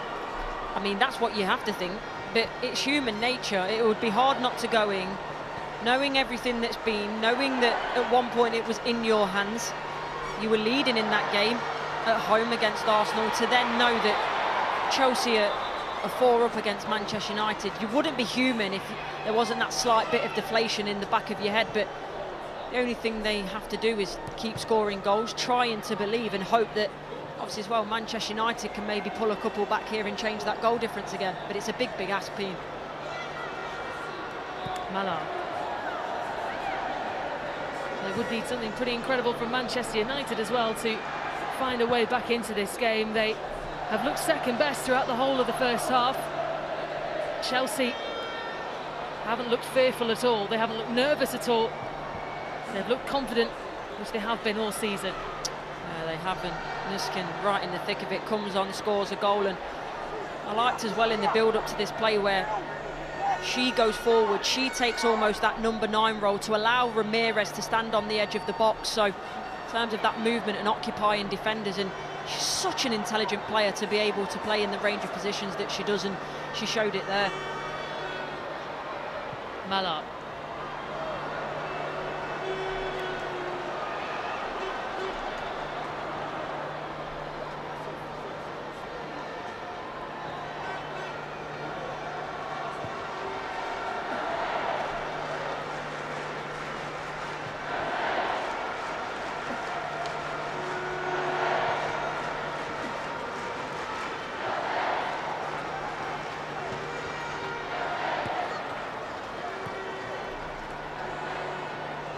Nuskin, over to Cuthbert.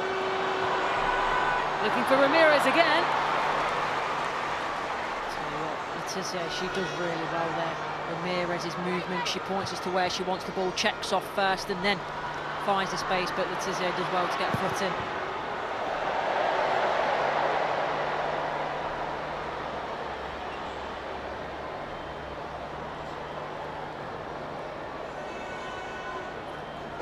Well, she has been the superstar for Chelsea in this first half.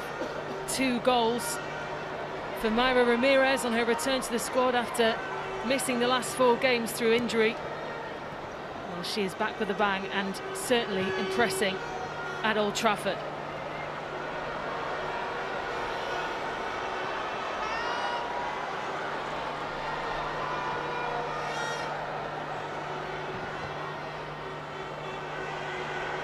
Blundell. Here's Mallard. Out to Zellem. Zellem lifting over and Charles away.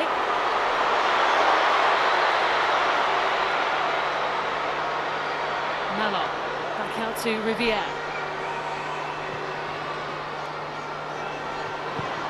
Letitia. Made by Carter. You can hear the Manchester United fans wanted a little bit of excitement right at the end, but that will be that for the opening 45 minutes. What a first half performance from Chelsea, who are in cruise control to lift the Women's Super League title here this afternoon. They've done absolutely everything they can do already in the first half. Plenty more action to come in the second half as well. 2 goals from Mayra Ramirez, who's been the superstar in the first half, and plenty more to come. The half-time score then, Manchester United 0, Chelsea 4. A perfect 45 minutes for Chelsea. They're 4-0 up on Manchester United, with Manchester City winning 1-0 at Aston Villa. It means City need to score 6 goals more as it stands to win the title. Let's rock and roll on with it. The first goal, we talked about Ramirez and how key she was ahead of this match, and as it's proved. Yeah, she's proven exactly what she was signed for. Guru Wright, and a player we spoke about pre-match as well, she doesn't do anything out of the ordinary other than deliver a fantastic ball into an area where you can see better from this angle. Riviere gets caught. Guru Wrighton's already won the foot race, and how often have we seen Guru Wrighton assist from this position? But the timing of Ramirez's run, she just holds, and then explodes into the box at exactly the right time, so that Millie Turner can't really mark her properly. And at the end of the day, it's a fantastic finish, a wonderful goal by Chelsea. 6 minutes later, and Ritten Canarid's on the score sheet. I mean, the defending from Manchester United, shocking. To be 2-0 down after 8 minutes. I said at the start of the show that Ramirez was going to bully the 2 centre-backs. She has, but so has the rest of the Chelsea team. They've absolutely bullied. It starts from the goal kick, Mary Earps. So this is a fight ball. Who wants it more? First ball, second balls, Chelsea onto it. Who's onto the second ball? Chelsea. Nice through ball. After 2 touches, they're into the 18-yard box. 2-0, 8 minutes. Shocking start. Third goal also all about Ramirez and her work, and then just seeing the lovely little ball in. Yeah, and this goal again, Ramirez, you know, it's just come on for Macario, but just watch here.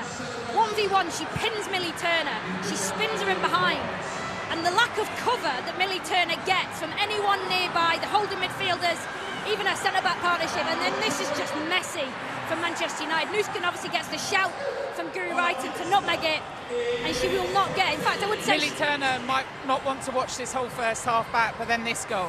No, I mean, I don't think Manchester United will want to match any of the first half. I think if both managers could end the game now, they absolutely would for different reasons, but not tight enough again. Ramirez, can you get out to her? Good strength, pace, power, they're petrified of her, and she just puts her absolute foot through it. And Mary Earps is sat on the floor thinking, any danger? Someone help me out a little bit today, but the defending has been all over the shop, and I wonder if Manchester United kind of still on the party bus, if I'm being brutally honest, but there's only one party team out there at the moment. The midfield for Manchester United has been non-existent. The way that Ramirez gets just through Narsland and then past Hannah Blundell, she can't make any contact. But they have to sort that out in the second half. If I'm Mark Skinner in there, I'm making a few changes at half-time. Manchester City know it's clear in front of them. We had a lot of added on time here as well, so we expect that second half to start slightly later here. And the task in front of Manchester City, 6 goals, but that's only if Chelsea stop scoring. At the moment, they're simply awesome.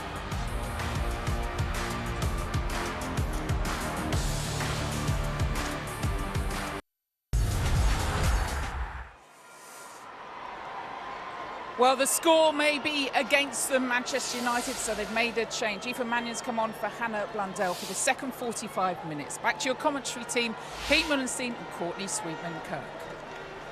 Thank you very much. Welcome back. Almost ready to get this second half underway. And as it stands, Chelsea very much in cruise control to lift the Women's Super League trophy this afternoon here at Old Trafford. And Mark Skinner already, Courtney, making a change at the start of this second half with Aoife Mannion replacing Hannah Blundell. Yeah, I mean, to be honest, I don't think there's a player on the pitch really that could have moaned about coming off. It was a very, very poor first half performance by Manchester United, and as I say, I think it could have been any number of player, but certainly in wide areas it is the main area where Manchester United have been exposed, and both fullbacks really struggled.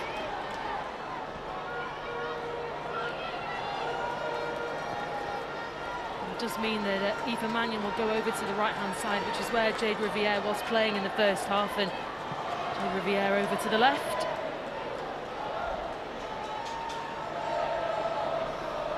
Good job, Jade Riviere, because that's where Ramirez keeps pulling out. Initially, obviously, she's playing centrally, but she'll pull out to that Chelsea right-hand side. And Lucia Garcia trying to get the better there of Niamh Charles. What differences do you want to see from Manchester United in this second half, Courtney? The communication's got to be better. The midfield have got to help out. Trying to get through past Jane Riviere, and here is Britton Connery again. Stopped by Earps, and then eventually the post denied again, and it's Leopold! Well, chance after chance, and Chelsea have got a fifth. Well, what a way to start the second half. They've started exactly how they finished the first half, Chelsea, in control, and huge smiles on the faces of the Chelsea players because they know what this means. Well, yet again being exposed in wide areas. Jane Riviere does well initially. I spoke about the midfield coming back in, not tracking the runners. You see that here. Also, just in general, the 1v1 battles for Manchester United, they've not come out top at any point, and spoke about those midfield runners. Make sure you're tracking your runners well. Leopold's there, comes from deep, she stays alive. And while the Manchester United defensive midfielders might not, she does, and it's a fantastic way for Chelsea to yet again start the half with an early goal.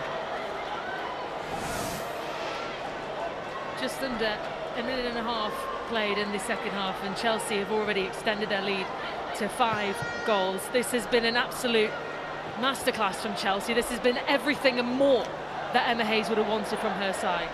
It has, and I don't want to take away from Chelsea. It's been absolutely brilliant the way that they've put their foot on the gas. They've not looked back, but Manchester United are going to be so disappointed with themselves at Old Trafford in front of the likes of Sir Alex Ferguson to be losing 5-0 in the manner that they are, for where they want to get to and the type of club that they want to be, just isn't acceptable.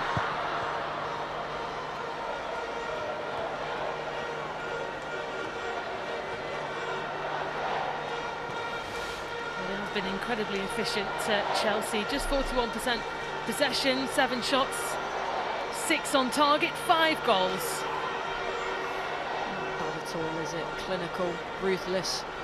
And sometimes we've seen Chelsea this season stutter a little bit, but I think when we think about Chelsea, these are the types of performance that we associate with them in general, in the majority, and they've been fantastic so far, but there's still a long way to go.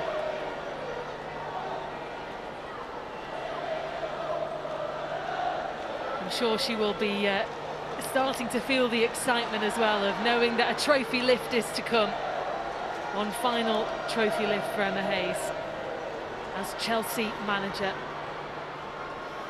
And I think what these 11 on the pitch have done as well have given a fantastic opportunity to celebrate some departure players as well, being able to bring them on for the last time in a Chelsea shirt. I think that's important to think about, to those special servants to the club.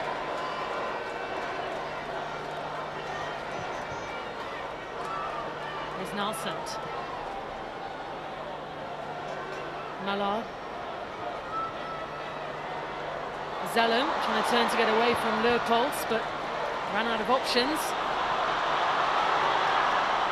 Here's Ramirez. We'll try and take this on away from Turner. Riviere tackle in. Back to Ramirez again.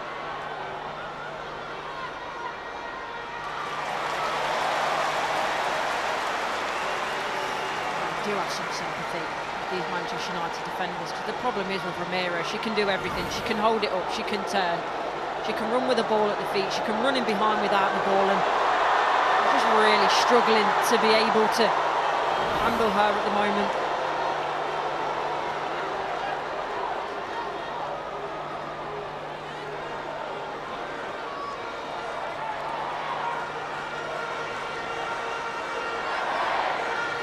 Wrighton ready to take this corner kick for Chelsea. Now to Cuthbert. Blocked by Riviere.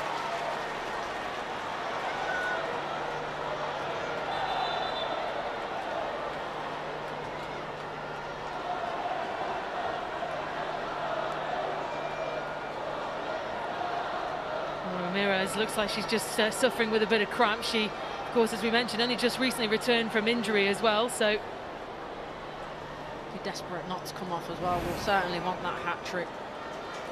This is the most recent goal. It's just, again, Millie Turner getting caught a little bit there. Then it's the second phase as it comes off the post. Leopold's right place at the right time, and a simple way to put it is that Manchester United have been second best to absolutely everything today. And that's why they're at a 5-goal deficit. How uncharacteristic is this performance from Manchester United, or have Chelsea simply been sensational? They've been very, very good, Chelsea, there's no doubt about that, but I think for Manchester United this has been really poor. They've had a few moments this season where they've not been at the best, certainly consistently as well. I've said that in terms of the league, but this has been exceptionally poor. Players being second best, not winning the 1v1 battles, the defence consistently getting caught out of position both centrally and wide areas, and then the lack of support from midfield. There's a lot that's gone wrong today. Well, it looks like that will be the end of the afternoon for Mayra Ramirez, who certainly played her part in this Chelsea lead. 2 goals for her. 2 very good goals as well, both quite different. This one more of her own making. She's certainly had a big impact. I don't think they've actually made the change yet. She's still waiting, so it might be that she still does have an opportunity, Mayra Ramirez. Because it looks like she's pretty desperate to get back on, and she is. Trust me, Peen, she wants that hat-trick, believe you me. Well, we had seen a little bit of movement from the Chelsea bench, so we expected that there was going to be the change, but Mayra Ramirez back on and okay to continue. Carter. Cuthbert.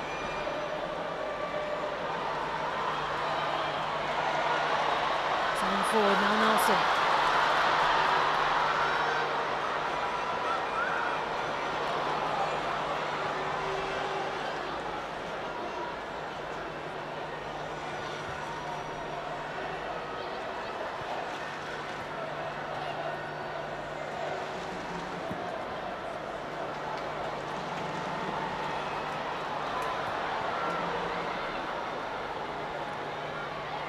Connery. He's trying to find a way through to Gunuskin, who was caught. He'll get away with one there, because actually that ball from Niamh Charles has to be better, has to be in front of a teammate. But end up getting away with it, Chelsea, and winning a free kick in a very good area.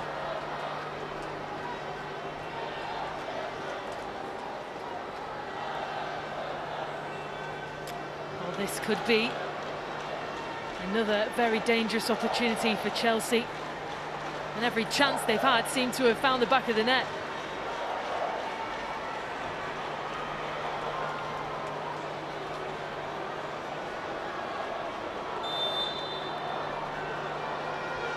It'll be Wrighton, and it goes straight to the wall, which has done its job. There you go, all of 1 second there that Manchester United have possession and give it away so quickly. I know there's the urgency to go forward to try and get a goal back, but it's got to be done at the right times, and they're just constantly giving the ball away, putting themselves under pressure. They're doing themselves any favours. Well, there was conversation about the fact that, of course, this game didn't have that much riding on it for Manchester United, but they will be showing off their FA Cup trophy that they won at the weekend. They will be doing a parade. But, of course, if Chelsea are going to lift the WSL trophy, that parade is going to be ended very quickly. So there would have been a little bit of an extra incentive to have all that attention just to themselves. But that will be, of course, overshadowed by Chelsea, who are very much looking on course to lift the trophy. Here is Mallard, who is denied by the offside flag. Yeah, you're 100% right with that. And also, just as a bit of pride, I mentioned it earlier, you're at Old Trafford, you're at such an iconic stadium in front of one of the best managers the game has ever seen.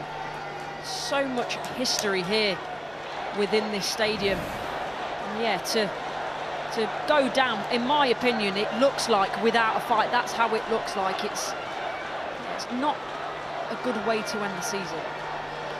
Well, they would have wanted some big performances as well, Manchester United, especially with some VIPs watching in the crowd this afternoon as well.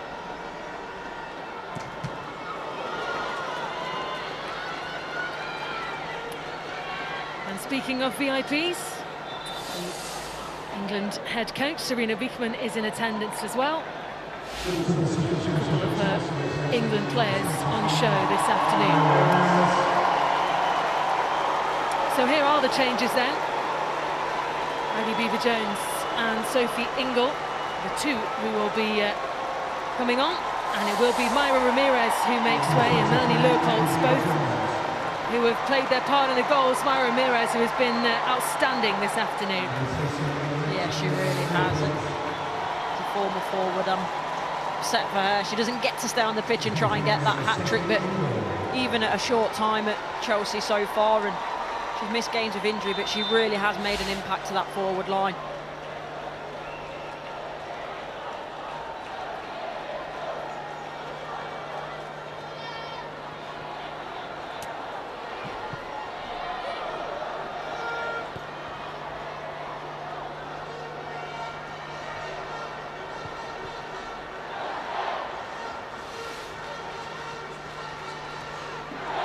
This is also the most goals for Chelsea in a WSL season, 70 goals now. And 5 that they've scored today has certainly helped them along that way. One more goal, then they will be absolutely leading the way in every record in that sense. Certainly wouldn't put it against them, would you? Here is Ritin Connery. Away by Letitia, looking for Nuskin. Will be a free kick right on the edge of the box.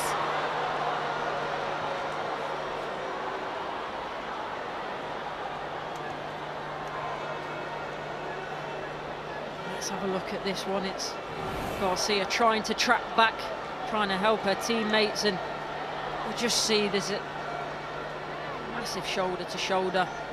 Too much in the referee's opinion, and this can, just as she's about to unleash the shot, you see that one's going to hurt in the morning.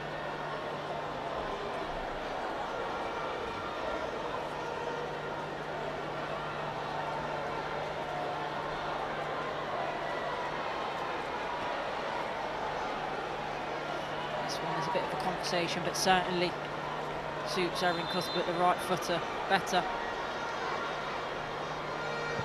It will be Cuthbert as she lifts it into the stands. Not the best free kick she's ever taken. Certainly she'll be disappointed with herself.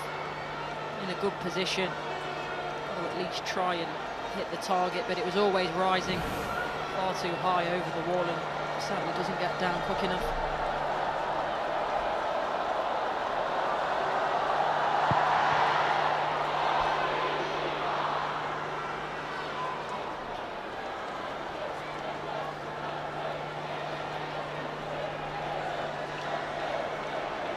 For the Chelsea players, of course, they know they are going to have a new manager next season. Does that mean they kind of have to start all over again in terms of impressing the manager, making sure you get that good relationship, being the first name on a team sheet again? Of course. Obviously, there's a lot of experience in this side, senior internationals, so they will come with their own reputation to an extent, but yeah, always when a new manager comes in, it changes the dynamic. They maybe have a different philosophy, different way of playing, a different way of training. So yeah, sometimes you do start from scratch a little bit, and yeah, there's players there obviously wanting to impress.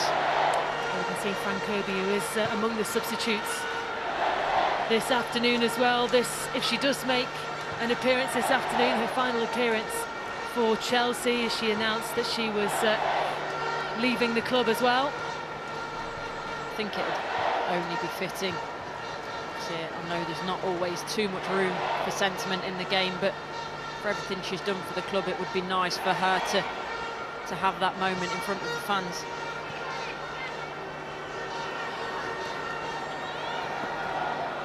There's Ruth Connery.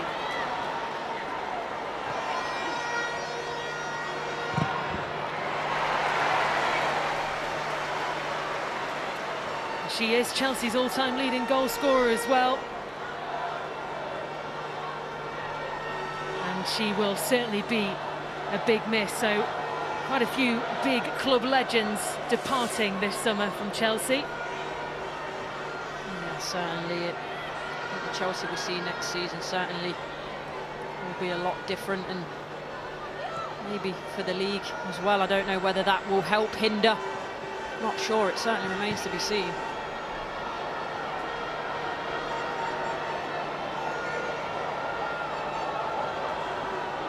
Still just 1-0 for Manchester City in the other game. Aston Villa against Manchester City, and well, they knew they needed goals, and they knew they needed a lot of them, but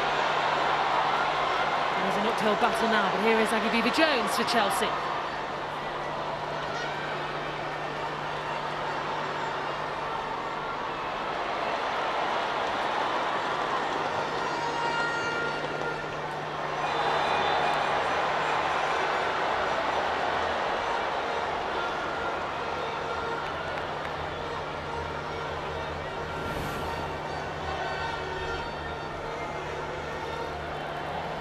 Isn't it, there by Mannion in the back of Cuthbert. Easy decision for the referee.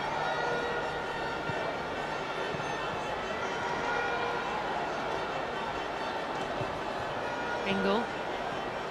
Here is Royton. 2.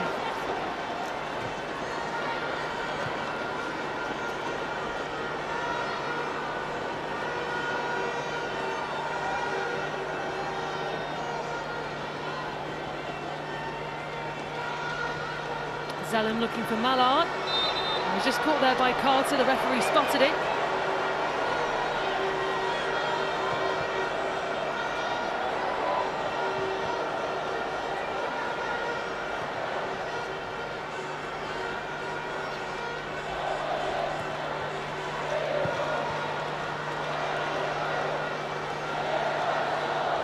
Nothing ball yet again. Manchester United giving the ball away.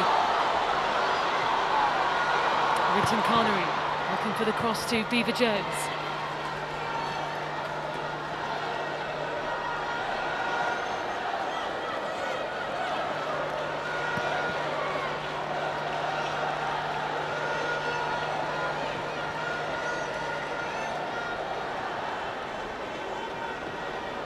I'm surprised there hasn't been more changes so far. Manchester United. Mark Skinner will have his reasonings, but certainly looks like a tired 11 out there, or no, maybe that's the reason. Maybe he wants to make them suffer a little bit. It just seems like, of course, there are so many people here, but the crowd seemed flat as well from the performance by Manchester United. And I mentioned it earlier, look, this football can be difficult sometimes, but for me there's a way to lose games, and there's a certain amount of pride attached to obviously losing to a scoreline like this. So yeah, it's going to be difficult to sort of come to terms with this.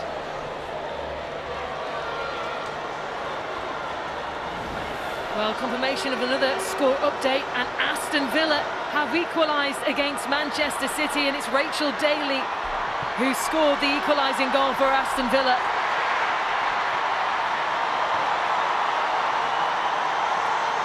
And I think the news has just got to the Chelsea fans in the away stand as well, who are cheering as if Chelsea have just scored another goal.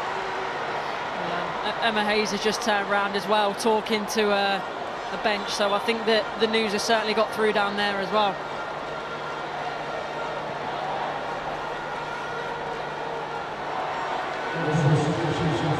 Well, here come a double change then for Manchester United. So JC and Miyazawa are the two who will come on.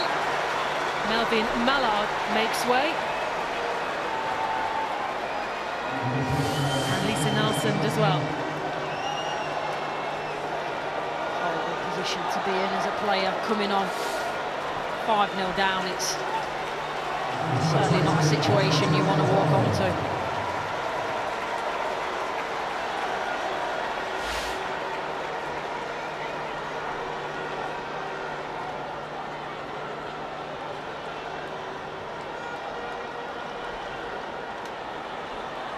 Two attacking changes made there by Mark Skinner. Well, as it stands then, it wouldn't even be down to goal difference, it would be down to points, because Chelsea, as it stands, 2 points clear of Manchester City.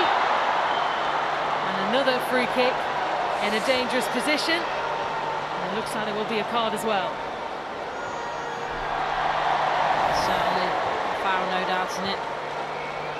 Miskin does ever so well, and on the edge of the box, taken down. See it comes straight across, nowhere near the ball.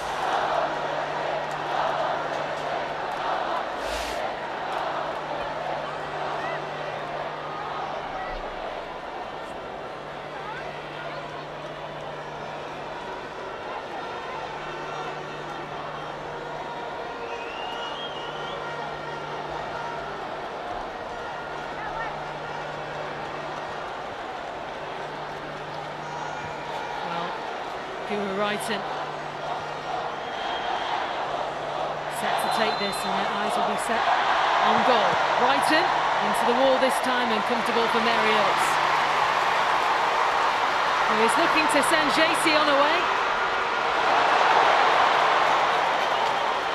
Look at that, look at the celebration. I've got so much time for that. They're 5-0 up, but still making sure you're putting in the big tackles, getting across, and yeah, that's what champions do.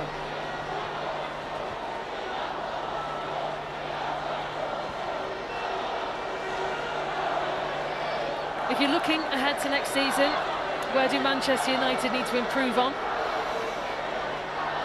After today, there's a lot, but look, let's not be cruel. Let's look at the context. They've gone and won the FA Cup. Certainly there's a lot to like, but for me, going forward, if Manchester United are to progress, that midfield needs to be a lot more dynamic. Again, Rachel Williams, a player that I know very well, love to bits, but 36 years of age, if you're looking for the long-term longevity of the club, you're probably going to need to bring in a centre forward that's going to score you guaranteed goals. So yeah, there's, I think, down the spine of the team, and the big thing for me is you have to keep Mary Earps. It's as simple as that. You have to move heaven and earth to keep her at the club.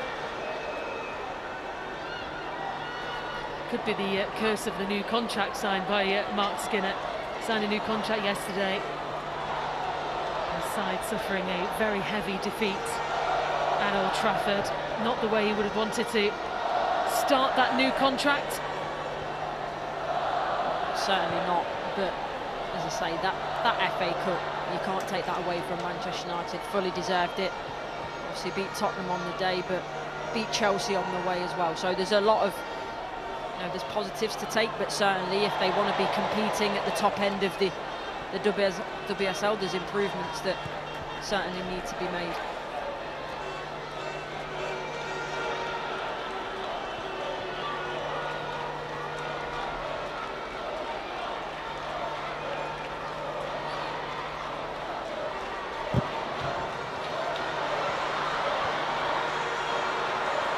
JC to try and weave away past Bjorn.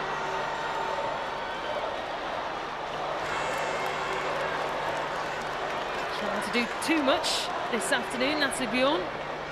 Relatively comfortable in that Chelsea defence.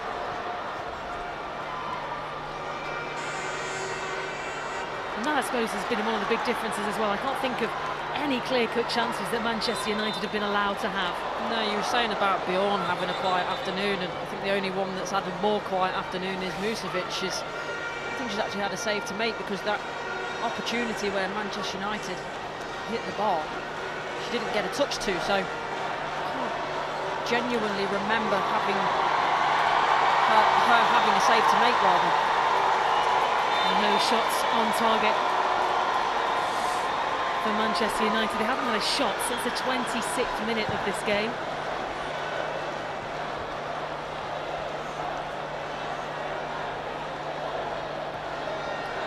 And Chelsea ready to make another double change as well, and Fran Kirby is getting ready for her final appearance in a Chelsea shirt.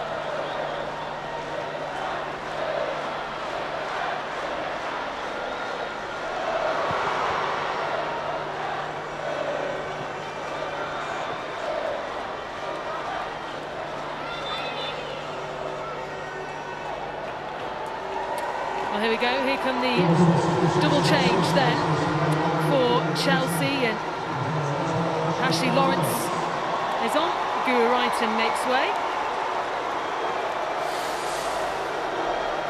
And it will be Erin Cuthbert who will make way for Fran Kirby's final appearance for Chelsea. And this will get a very big applause from the Chelsea fans to our right. Certainly will, and as I mentioned earlier, I would hope that she would get this moment to be on the pitch in front of the fans. Her last game in a Chelsea shirt, no doubt it will be very emotional for her, but nothing less than she deserves. She will go down as a Chelsea legend. There's Kirby over to Lawrence.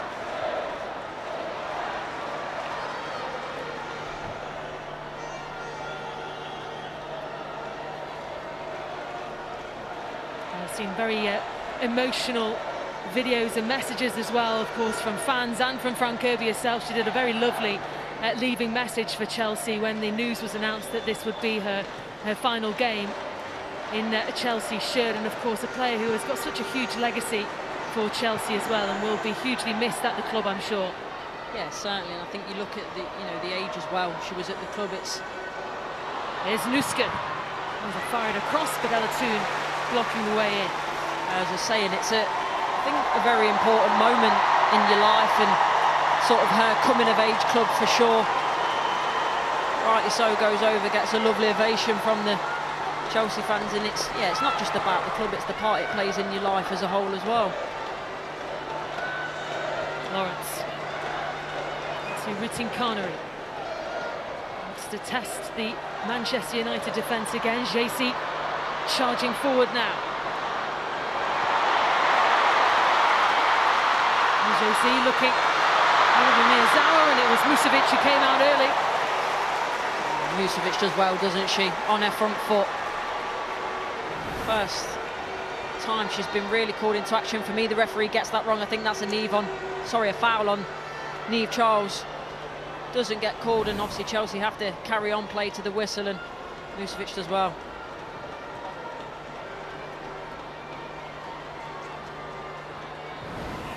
Well, there has been more drama in the other game, Aston Villa against Manchester City, and Manchester City have regained their lead thanks to Lauren Hemp, who was able to get the all-important touch, but they would need 7 more as it stands, and there's not much time to go.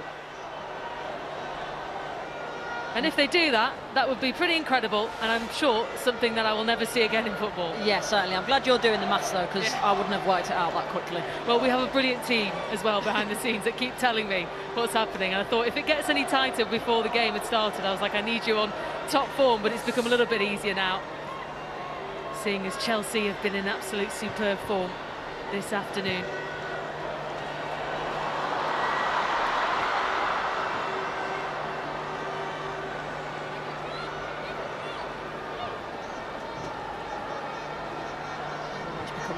exhibition game now, hasn't it? Chelsea are just totally controlling the game. The life is set for the right-hand side as to us in our commentary position where the Chelsea fans are. Aside from that, the life has been completely sucked out of the stadium.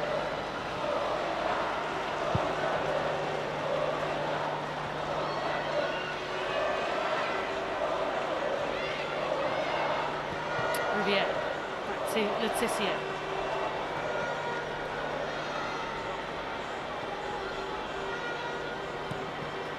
It always feels frustrating ending a season on a defeat, because you can't have another week to rewrite your wrongs, really. You've got to wait such a long time to be able to sort of make things right again. Yeah, definitely, and that was always the best thing I thought when I was playing. There was always an opportunity normally. You loved a midweek game sometimes as well, especially if you'd lost on a weekend, because there was that quick turnaround. You could get back on the pitch and try and right the wrongs, but because of the manner of this defeat as well, I think this will be mulling over in the minds of the players for quite some time. And Manchester United will finish 5th in the Women's Super League. They have never before finished below 4th in the WSL, so this is their lowest finish in the league. Here is Lucia Garcia, who just ran out of space right at the end. Sums up Manchester United's day, doesn't it? She manages to get herself in behind in a decent position, half a yard in front of Millie Bright, and then slips at the last minute. Well, 2 changes for Manchester United, and it will be Gemma Evans and Nikita Paris who are on. Jade Riviere and Rachel Williams are the 2 who make way.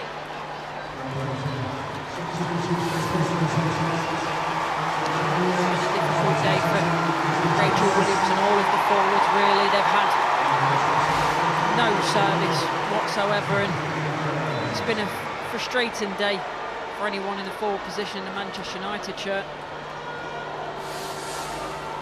Well, such an exciting day tomorrow as well. The race for the title, the final day in the Premier League season, kicks off Manchester City against West Ham. That's a 4 o'clock kick-off, Sky Sports main event. We've also got coverage of Jurgen Klopp's final game in charge of Liverpool against Wolves, 4 o'clock kick-off for that one as well.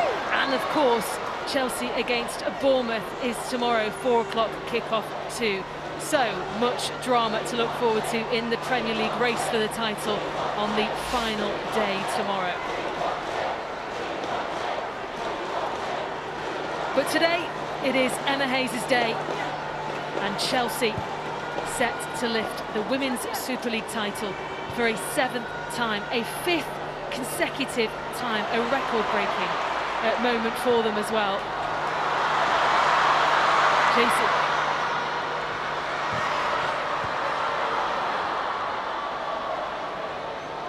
Evans.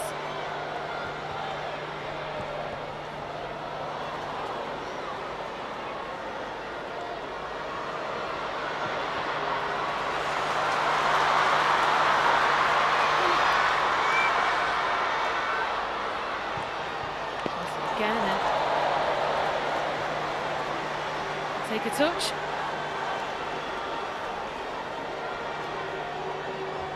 First times that Manchester United have actually committed bodies forward, a bit more dynamic in their movement. Also completely changed, hasn't it, the game in terms of Chelsea. They're so far ahead and coasting there and waiting to lift that trophy, although the Chelsea fans were chanting a few seconds ago, "We want 6."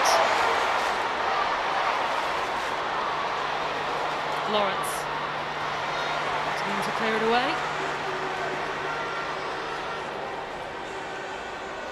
Been involved that much in the attack for Manchester United, Ella Toone, this afternoon. A frustrating afternoon for her.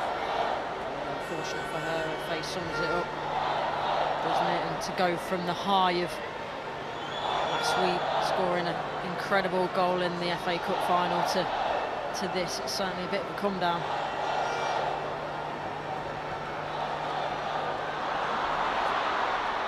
Kobe, who is putting the pressure on, perhaps was able to throw it away.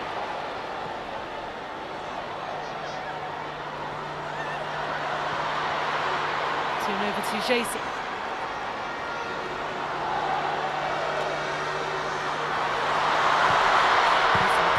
Nikita Paris, but bright in the way.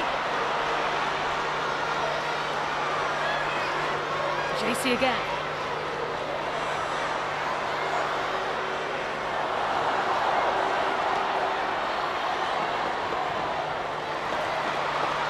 To play by 2. JC, away by Bjorn. We'll give credit for to Manchester United and the substitutes that have come on. They've certainly injected a little bit of pace, a little bit of energy.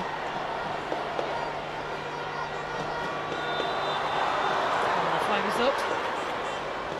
10 minutes plus whatever we get added on until Chelsea's fate is sealed and they will be crowned Women's Super League champions. And I'm sure when that full-time whistle goes, there will be an overwhelming sense of emotion as well for Emma Hayes. Yeah, probably now she's starting to feel in it. Know that, you know, except anything really, really dramatic, it's in the bag, and she's maybe got a little bit of time to think about what she's achieved. So there'll be all sorts of emotions flying about now and when the whistle's gone, I'm sure.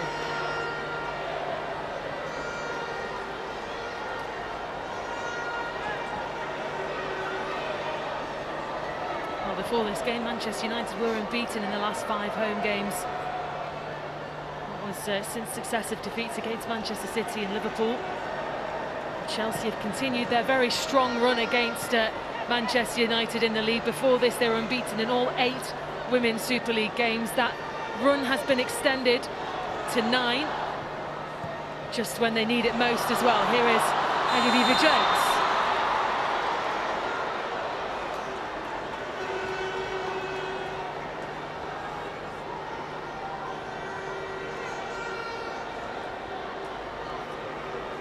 Well, we're talking, Courtney, about some of the small things that have been happening around Chelsea, and some nice new trainers for Emma Hayes that have got I think hand-painted.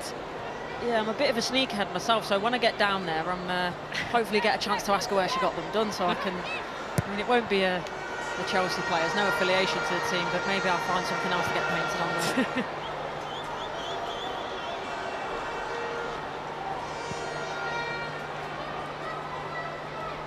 There we go, we can see a little bit more.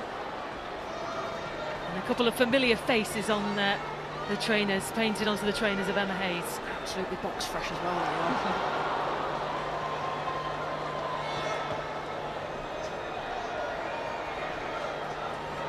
Well, she seemed very joyful arriving here at Old Trafford today as well, when, of course, there will be nerves from Chelsea before this game had started, because they knew that it was in their hands, but they also knew they had a task, and they had to wait to see what Manchester City were to do, but they did everything possible and more today. Yeah, but I think, you know, regardless, this is an iconic stadium. I was similar this morning. You think, right, I've got a day at Old Trafford. You bounce in, the sun's shining.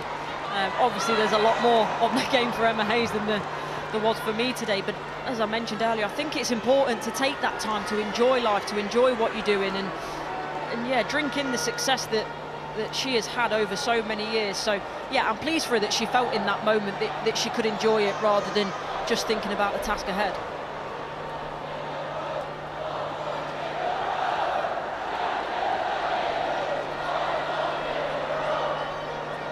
Chelsea fans making their voices heard already.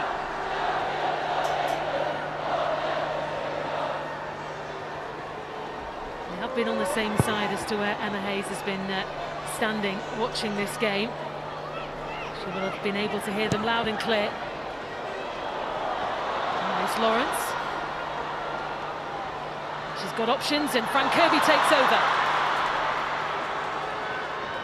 Back to Ingle. Lawrence leaves it. Here's Fran Kirby! What a fairy tale!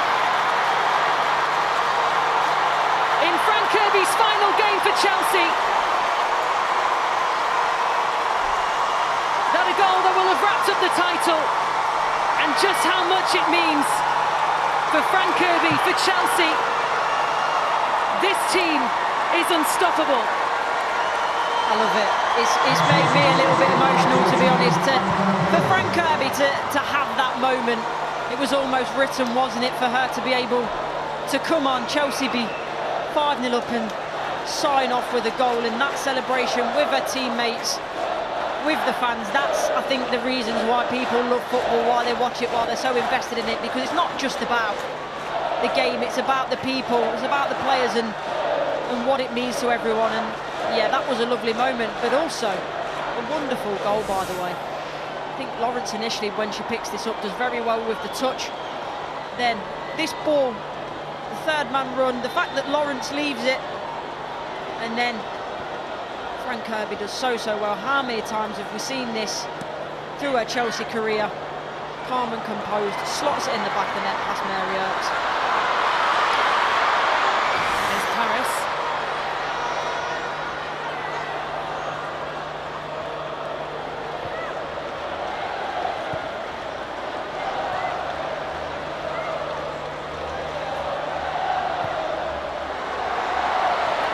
Again finds Josie. Blocked by Bright.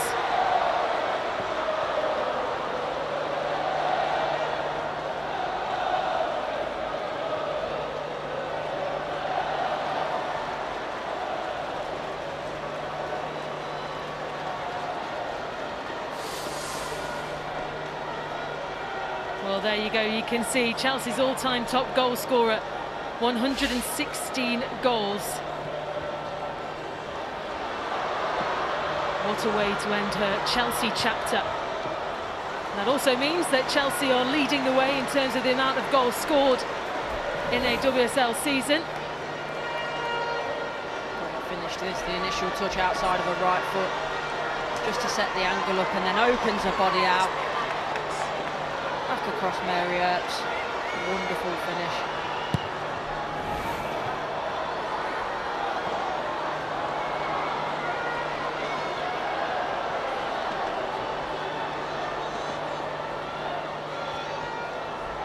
Over looking for Lucia Garcia,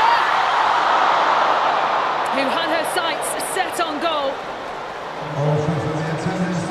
and hits it wide. Rushed it. That touch, by the way, to set her up is a nice touch. Sits up perfect. Just gets underneath it. I think she needs to almost go for the sidewinder there, get her knee and a hip over it and hit it with her laces, but goes with the side foot and it's over the bar. Just announced just under 29,000 inside the stadium. And for Fran Kirby, a fairy tale end to her time at Chelsea. It was written in the script, wasn't it? Yeah, it was. And you see, as soon as the ball leaves her foot, she's celebrating over to those Chelsea fans. And yeah, what a fantastic moment. What a way to sign off your Chelsea career.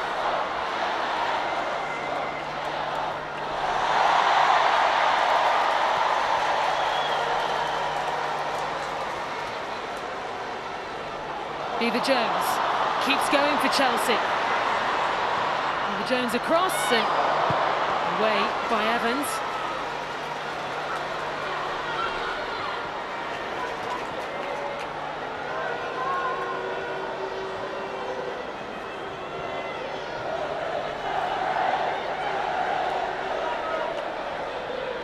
Nuskin.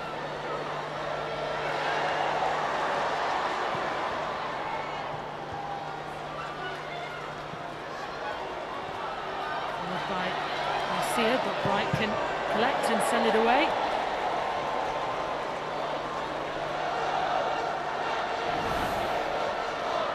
This is it. This is why you train to be a footballer, because of moments like this. All the hard work, all the difficult moments, that's why you do it. Have those moments. I hope she takes that in, Fran Kirby, because she deserves it. Well, that will certainly be a goal that she will never, ever forget. Champions written across on the skulls of the Chelsea fans. They know they have done enough. Well, this place is known as the Theatre of Dreams. It certainly has been the Theatre of Dreams for Chelsea. It has been the Theatre of Nightmares for Manchester United this afternoon, though.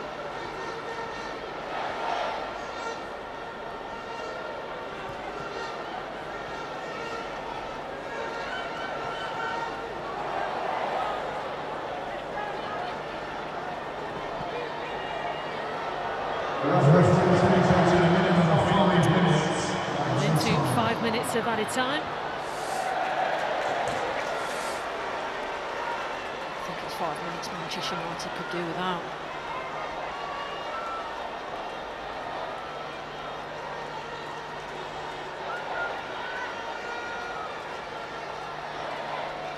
Will this be up there with one of the worst performances of the season for Manchester United? Yeah, 100%. I just think showed a little bit more willingness, and Nikita Paris and JC have come on, but aside from that, I don't think any player has got room to complain. The lack of winning 1v1 battles was very telling for me. And I think it was just a very poor all-round performance that they'll want to try and forget as quickly as possible. Well, the injured players for Chelsea have made their way down. They are ready to celebrate onto the pitch when the full-time whistle goes. Here's Lawrence. Looking for the header, and it's straight into the hands of Earps.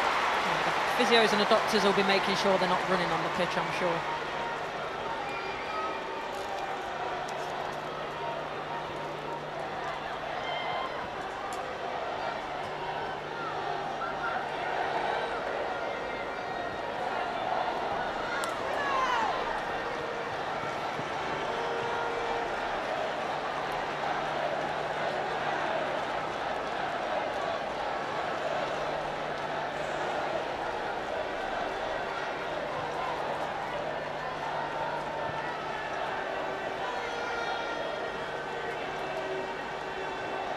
Evans.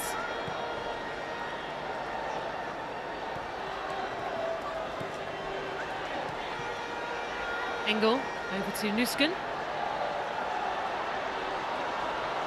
Lawrence. Rolled into the hands there of Earps.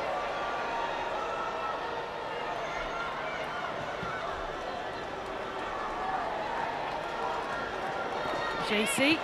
Well, a chance for you to let us know, Courtney, your player of the match this afternoon. I've had to go for Ramirez. I thought she was excellent. She absolutely petrified that Manchester United back line. She was electric. She had them all on a string. Obviously, she got her goals, but her all-round performance in and out of possession was excellent today. 2.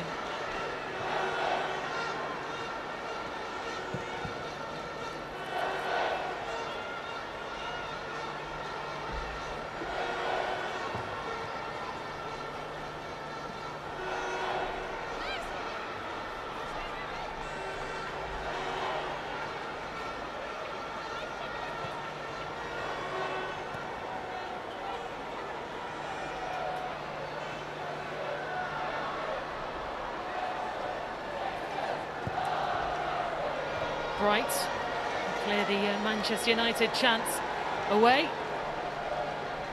Well, it's all over at Manchester City, which means Chelsea have done it. Lucia Garcia trying to get through, but Bright intercepts to clear it away.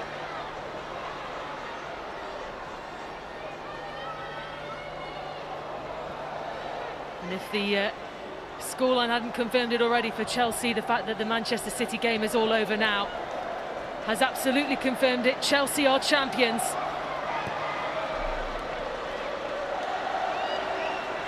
And I think the news has trickled over to the away fans as well, who have started to sing and chant that they are champions as well.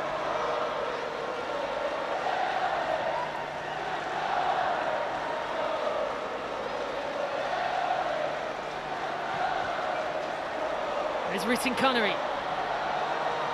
Storming ahead for Chelsea. Looking across for Frank Kirby.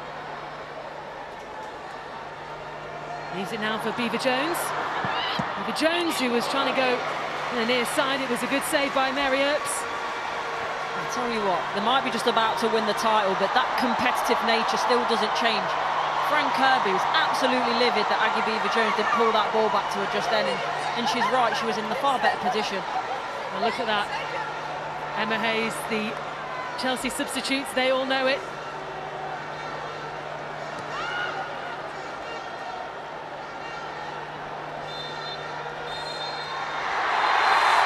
Chelsea are are champions again.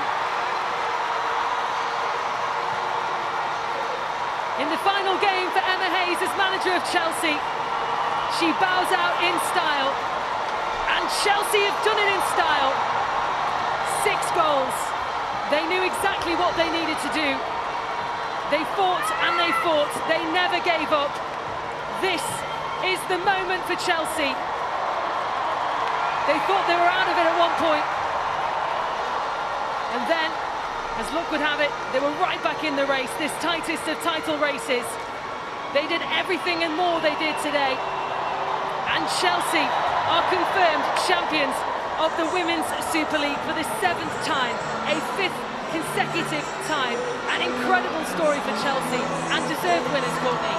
Yeah, and it went right down to the wire, the twists and turns. Again, the game, the way it panned out today, I honestly didn't envisage it in terms of this scoreline. The same with the other game as well, but Chelsea, you can't deny, they fully deserved it over the season. Yes, they've lost games, there's been twists and turns.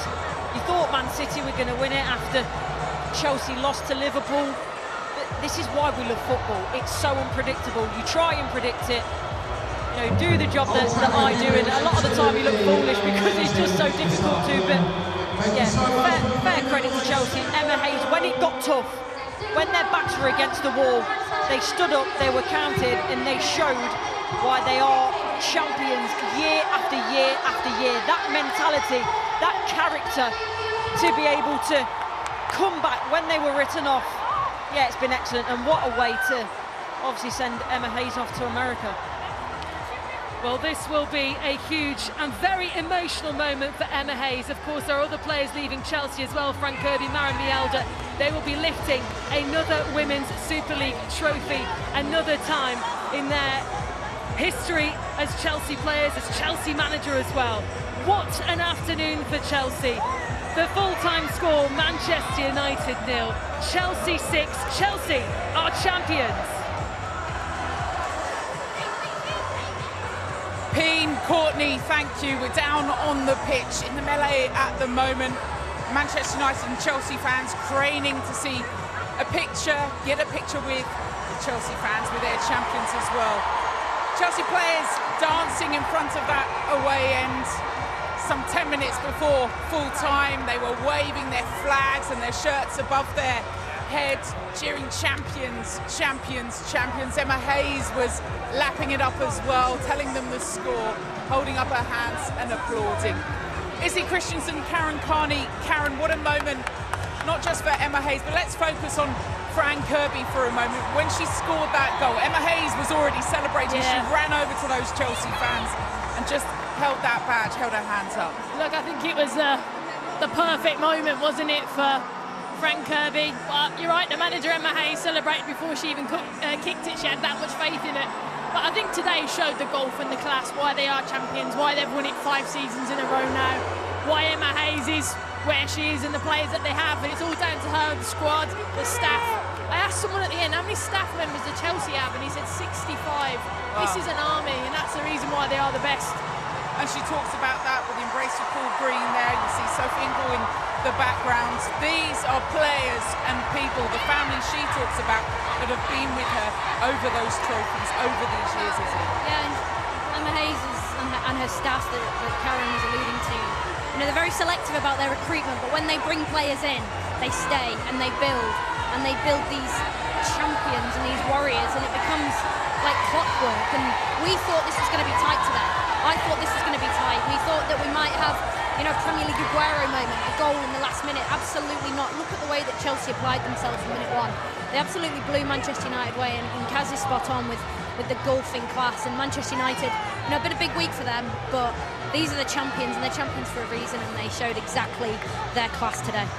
And it comes with that control of winning, Karen, doesn't it? You know that that's built within the DNA of this Chelsea side. It's what Emma Hayes has demanded. It's what the players take on. We remember seeing documentaries where she turns around to the new players and said, this is about winning. This is about what being a Chelsea player is. And you saw that, as Izzy said, from minute 1. You're right, and I think this has been I'd say this is Emma Hayes' most difficult and biggest WSL title win with everything they've been up against. It's been an unsettling year, but the mentality to come through, especially today as well. Now, this is the 5th title. I mentioned at the start of the show, it's not easy winning number 1. It's difficult, but to do it 2, 3, 4, wow. So Chelsea are champions. They've convincingly beat Manchester United at Old Trafford. The Theatre of Dreams was the perfect stage for this Chelsea team. Another trophy heading the way of Emma Hayes' side. We'll get plenty more reaction to come from Chelsea champions.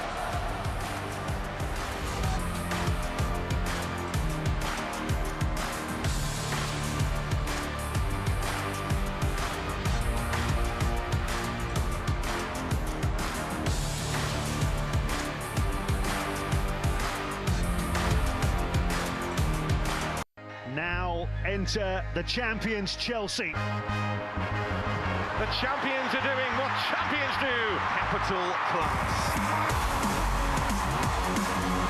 Incredible. Absolutely incredible. Chelsea showing why they're champions. The reigning queens of this league. Look up the definition of a champion, the winner of the ultimate prize, but also speaking up for others. This is what legacy looks like. A perfect day for Emma Hayes, a perfect ending for Fran Kirby, their record goal scorer, signing things off. Let's hear from their captain, Millie Bright. Millie, you look so emotional. You needed to score goals as a team. You knew that, but that was cruise control. Yeah, it was pretty special, but, you know, I think when half the country writes you off, and we know that we've got the monster mentality in us, we've done it season on season, so, you know, we always believed in ourselves, and listen, we were given a second chance, but, you know, they don't come often, but second chances, you've also got to take it, and we took it against Bristol, we beat Tottenham, and then we've come here and we've put on, God, a 5-star performance to make sure we take this title, and it's extra special being able to give it to Emma and the other players that are leaving us. Is it extra special as well to do it in such an iconic stadium? Yeah, listen, it's fantastic. I think the atmosphere is incredible. We came up against a tough opponent, so we knew that. I said it in my interview before the game, we've got to have 10 out of 10 performances, and I think, honestly, every player was incredible. But listen, that's our standards. Like, we shouldn't be underestimated to make this sort of comeback because, you know, we're the defending champions. Making that comeback, the last time I spoke to Emma was after that defeat to Liverpool. Yeah. She conceded the title just then. What has been the messages since that moment to get you to here now and ready to lift another title? Oh, for me, team sport is about, we have to have the staffs back just as much as they have ours, and listen, it's been an emotional season for Emma especially, but I think, you know, in that moment players got around her and we picked her up just like she does us every day, so yeah, for me we just have to stick together, and yeah, honestly I'm speechless. Yeah, it's amazing. What I'm going to do, I'm going to give you this for Myra Ramirez, player of the match, because you want to run over and carry on with those celebrations. Millie, go, go, go! Thank you. Those celebrations about to get a little bit louder. Time to crown some champions. It's Chelsea again. Pete Mullenstein. Thank you. Well, this is the moment. It is time for the 2023-24 Barclays Women's Super League medal and trophy presentation. The Chelsea players have been waiting for this moment. The trophy and medals will be presented by Dawn Airy, the chair of the Barclays Women's Super League, and Hannah Bernard, the head of Barclays Business Banking. And the players, these are the moments that they wait for, Courtney, when they look at the fact that this stage has been made for them. The fans are waiting in the corner, and all season there's been twists and turns, but this day they've done everything and more to get this title. Yeah, and you know what, I love that, listening to Millie Bright saying, you know, there was a moment where actually we had to pick Emma up, and I think that's really important. As you say, in team sports we always think about maybe the 11 on the pitch and the managers, but yeah, there's a lot of staff there, a lot of players, and obviously the fans are playing their part as well. It's a big day. Well, Sophie Ingle, the first player to receive her winner's medal, and then Erin Cuthbert, who certainly gets the congratulations because she's had an absolutely brilliant season. And so Chelsea, who will be crowned in the home of Manchester United here at Old Trafford, they will be crowned Women's Super League champions for the 5th consecutive time and the 7th time in total. Just put into words what that kind of record is for a club to be able to do that, to dominate this league for so long. Oh, and that's even taken into account the fact that, you know, they're going for Continental Cups, they're going for FA Cups, competing in the Champions League as well. So again, I'll mention what Millie said, mentality monsters. And that's what they had to do, to show that character, to show that mentality, to turn up day after day at training, to put 100% in, to do that day after day, and the same in the games. And, you know, I can't give this team enough credit for coming back when a lot of people written them off, myself included. I thought it was City's title to win, I honestly did, but yeah, they've definitely proved me and everyone else wrong that thought that was going to be the case. Mayra Ramirez, who was the player of the match this afternoon, had a brilliant performance. You can see Fran Kirby, who's waiting to receive her medal, and she will be lifting the WSL trophy for the 7th time. 7 league titles for Fran Kirby, as for Millie Bright as well, the Chelsea captain. Well, there were talks of a quadruple for Chelsea this season. They looked hungry for it as well. That all changed in a matter of weeks. Conti Cup defeat to Arsenal, defeat to Manchester United in the FA Cup, and they bowed out of the Champions League semi-final. But this, today, it was all or nothing, and nothing but a win would do. And they fought, and they fought. And for Emma Hayes' final goodbye, she will get one more kiss with this piece of silverware. In the most incredible of seasons, so many ups and downs, twists and turns every game week. At one point, they thought they were completely out of it.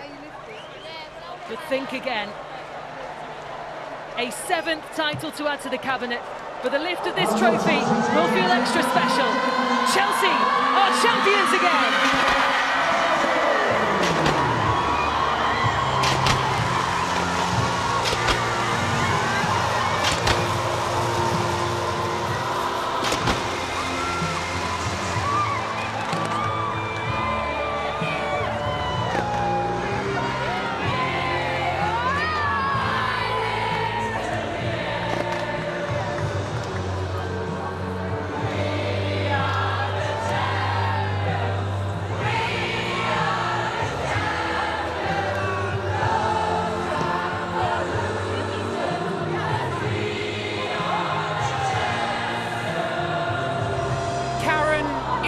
Watching that now, Karen, this is such a familiar sight, seeing Chelsea as champions. However, why is this one so special? Well, I was just thinking, look how good that squad is. It's amazing, that squad, and Sam Kerr's there as well. She was sat in front of us at the end, and I know she's been out injured, but I think it's special because the players leaving, the manager leaving, but the most important thing is they've won 5 in a row, and I mentioned it earlier, to do that repeatedly, time and time again, it takes character, it takes mentality, it takes strength, resilience, but that is a tight squad and a unit that no one can stop at the moment. And sometimes you just need that little bit extra to take you over the edge. It's only the second time that we've seen this title won on goal difference. They knew the target in front of them, and it was methodical, wasn't it? It was, and it's only, you know, there's a sprinkling of magic in that Chelsea squad, which has added to this. Mayra Ramirez coming in today and adding to the game what she added. They added her to the squad in January. The depth and the quality within that squad, it's like a supermarket conveyor belt of talent that just keeps coming through. And a lot of them stay, but this is a generation. I think Kaz is so right with what she said about the success and how difficult it is to keep doing it. But to do it when everyone else is pushing you and pushing you and pushing you, and to keep instilling that authority on everybody else below you. And it was a tough one for Manchester United today, to stand here and watch that here at Old Trafford, because Mark Skinner would have asked those players to stay out and watch that, one, out of respect, but number 2, that's what it looks like, to get your hands on that. That has to be the ambition for Manchester United. I hate to say, I just saw Mary Earp walk past there, quite Solomon was bouncing and flipping in between there, but she walked behind us. But going back to Chelsea, I think this is their biggest win. I mentioned it earlier, and maybe we'll talk about that in a bit. I don't know if you're saying to me it's a break or something important coming, but it's been their greatest title win, I think, out of the 5 so far. Chelsea then are champions. If you are watching us on Sky Sports main event, you will leave us for the League One playoff final as Bolton face Oxford United. Do join Michelle Owen and co. We are going to continue, though, looking, speaking, feeling the emotion of Chelsea being champions.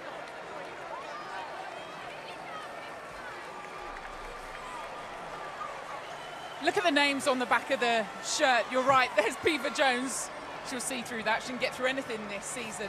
The future for Chelsea as well. You talk about the conveyor belt coming through.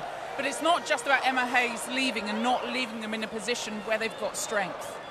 Yeah, and the talent that's come here, Fran Kirby, Maren Mielder, these club legends that are leaving. This is their final game for Chelsea.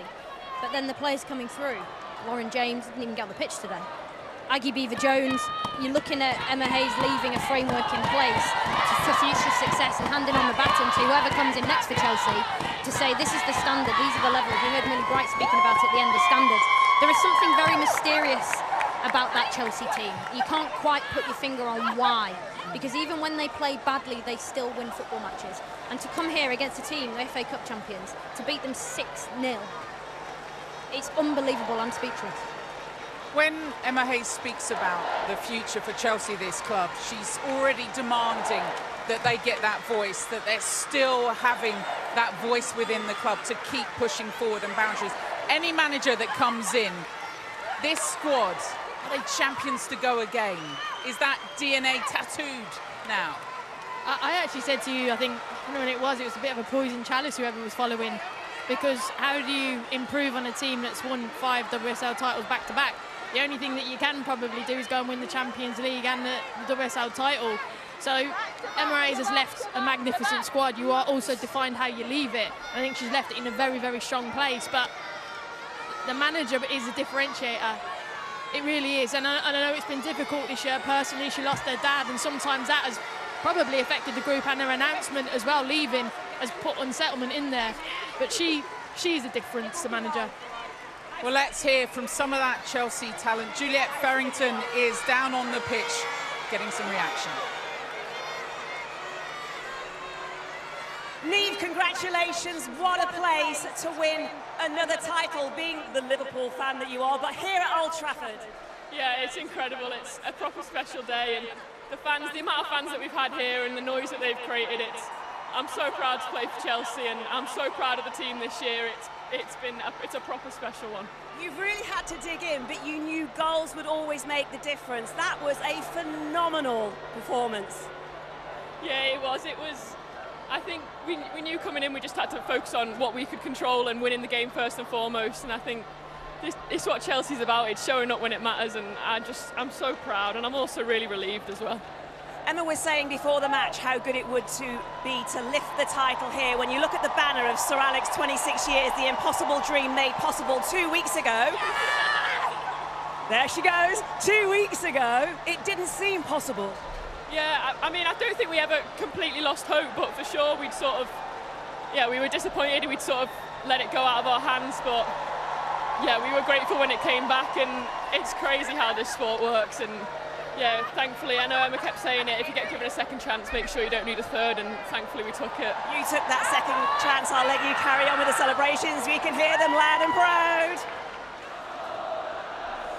Oh, see Erin Cuthbert with a selfie stick. I mean, that's someone you don't want to give the selfie stick to. I was thinking it's exactly the person. We're going to get the right content, give it to Erin depends Cuthbert. what time of day it is, though, whether you want to give it to her. Yeah, true, brilliant. I mean, she's one of the players we haven't mentioned, but when you talk about the difference between Chelsea and Manchester United and others today, you look at Erin Cuthbert. Post-Bristol City, there was no way we weren't going to go and score those goals. There was no way we were letting this go. She embodies that kind of fight and that heart. Yeah, and it's like they gave Manchester City an inch and then they've taken a mile themselves, because the way that they've just used the news, the Manchester City result against Arsenal, the 2 goals from Blackstenius in the last couple of minutes, to then go and take that and transfer that momentum into that 8-0 win over Bristol City, that gave them that psychological advantage. See what we mean with Erin Cuthbert and the selfie stick? If that goes out wherever they're going tonight, there's going to be a problem. There's the other 2 in there that are suspect as well, them 2. Millie Bright, Drew Wright, and Macario's in there as well. Love that. Good job that Erin can score goals better than missing her mouth there. Let's get some more reaction from Jess Carter with Jules. Jess, how good does it feel? I know you're lifting the trophy in front of the travelling fans. So many have made the trip up to Manchester. How good to lift that trophy in front of them? Yeah, I think for me this is the best trophy I think that we've won, because the season's been so up and down. I think some of us were just saying this might be the worst performances that we've had this season, but to come out on top, to stay together and just fight and come and lift it here at this incredible stadium. Fans both away and home fans today have been incredible, so it's a special day. Oh, come on, you say there have been some bad performances, but today's performance was absolutely superb. You know, I think it's just you had to go out and give everything, and you know there was nothing left to lose. We didn't want to have any regrets from today, and from the minute one, obviously the first goal went in, and maybe a bit of luck was on our side, but I think everyone should play with a bit of freedom and happiness to know that we're all in it together regardless of what happens. Emma was saying before the match she wanted to enjoy it, but was that the message to you as players? Just enjoy it, just play with freedom.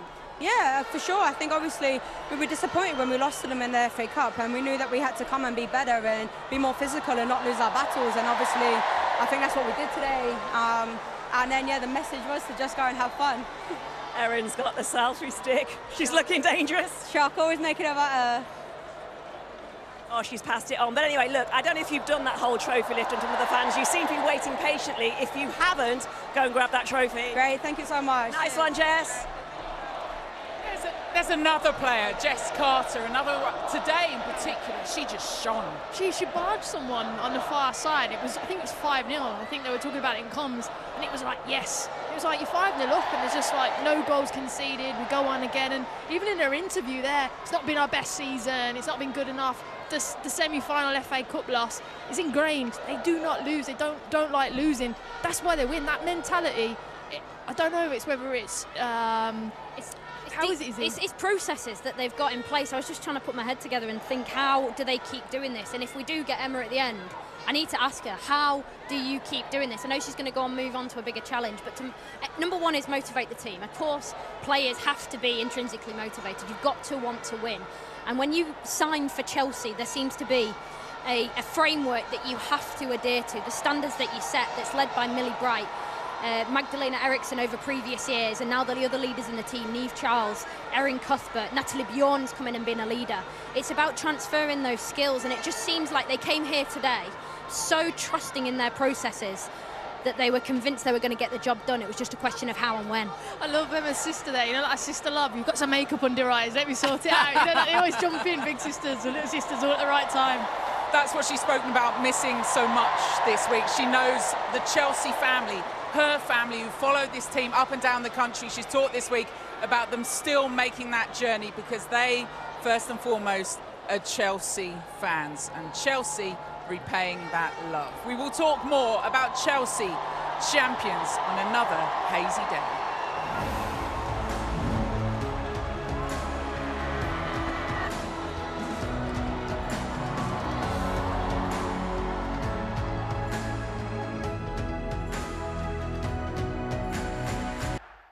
Sometimes I feel like throwing my hands up in the air. My name's Emma. I'm the manager. I know I can count on you. I'm pretty certain I'll be challenging for those titles. My goal has always been what I leave behind. When I go, the foundations are there. To be honest with you, The Force Awakens, London is blue, and when the third goal went in, I was simply purring. You'll find me tomorrow in North London on a park bench with a bottle of gin. And only when my career's done will I reflect on what we've achieved. Well, when we met this time last year, she said we'd find her on a park bench somewhere in London. Emma Hayes, you are live on Sky, but I know you've kept the emotion together without swearing, clearly, but feel free to let it go. Congratulations. Thank you. You know, what a wonderful performance from the team today.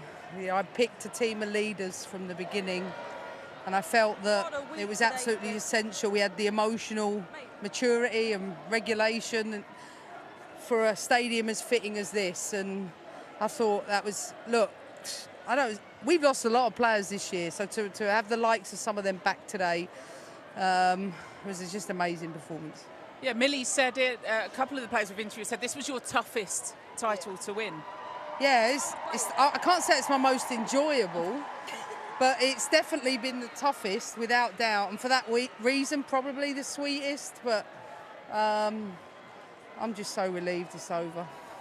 You said to us as well, you'll reflect on your career at the end of it. Clearly, it's not the end of your career, but the end of your time here at Chelsea. Try and sum it up for us. Great memories, of course. I mean, listening to that, the fans, the connection with the players. I don't know. I just haven't got any more to give, I know that much. it was a team. You've just found something. And Yeah. it just like scoring after 2 minutes today, the 8 goals against Bristol City a week ago or so, 10 days ago, can't remember what. Maybe it's what we needed, you know. You know, the hardest thing to do, 5 in a row. You know why? Because people do take their eye off the ball and people do drop a little bit in their standards, or you got new players, a lot of new players that need to learn the Chelsea standard, and they haven't all had it, so the connections haven't been there in the same way. But I don't know, my legacy is winning while building a team for the future. I genuinely believe we've been brave enough to play a 19-year-old Hamano on Wednesday night and a 20-year-old Aggie Beaver-Jones, because I want to develop the players for the future. What's been your favourite moment out of your whole time at Chelsea? Maybe the first FA Cup final. Why? Because it was the first, and I felt I knew it would open the door in the club to win. And I remember Bruce Buck saying to me when we lifted the trophy, he was like, congratulations. He said, we haven't done anything for the credit you've given us. I said, I know, but you will now. Is that the hardest thing, though, to get people's attention, to say to you, come on, back us and back us and back us and back me and back me? Is that... Yeah, I'd say so, but it's a labour of love. It's not something... my memories of all of it isn't always that clear. I had to have Paul remind me of that today, like which one was what. And even Erin just said, was that 5 in a row? And I'm like, and that's not to like disrespect any of the titles, but it's so overwhelming to keep doing it again and again. Uh-oh, trouble. You bastard. Stop it. Apologies for that fruity language, but Lauren James, I think you thought maybe there was going to get a drink tipped over Emma Hayes then, but not. Lauren James coming up behind. That's all right, we'll forgive you. For Lauren as well, although we didn't see her today, there's the future of this Chelsea, right? Yeah, it's not always been easy, I know that. But what would be your message, not just to Chelsea, but when we talk about champions, you talk about winning stuff, but you talk about championing causes, but to the WSL about now for the legacy for the future? Well, I mean, to finish here at Old Trafford, I hope to get a glass of wine with Sir Alex in a minute. Everyone told us we couldn't. Everyone said girls can't play, nor can they fill stadiums, nor can they get paid, nor can they, like, create history for themselves. Well, guess what? Well, not only are we not going away, but we're going to fill them every week. And you guys are going to make sure that the coverage is there again and again and again, because women's football now is a serious business. And that, for me, at the beginning when it was 2 men and their dog up Staines, and my family as fans, to see this is what it's about. Emma, you mentioned about it is 5 in a row. What can you tell us and the audience how hard that is to do it and how much it takes out of you? Because as you mentioned earlier, you got to motivate the players, but who motivates you? Is it a call to Sir Alex? Look at me, I'm shattered. There's no question I've done everything I could, and I'm slightly worried about what's happening in the background. It's nothing, your little man's here. Right. Hey! That's your sister running in as well. We saw her wipe a little smudge from under your eye earlier too. I know. Family has always got your back. Harry's there too. Absolutely crucial. And this...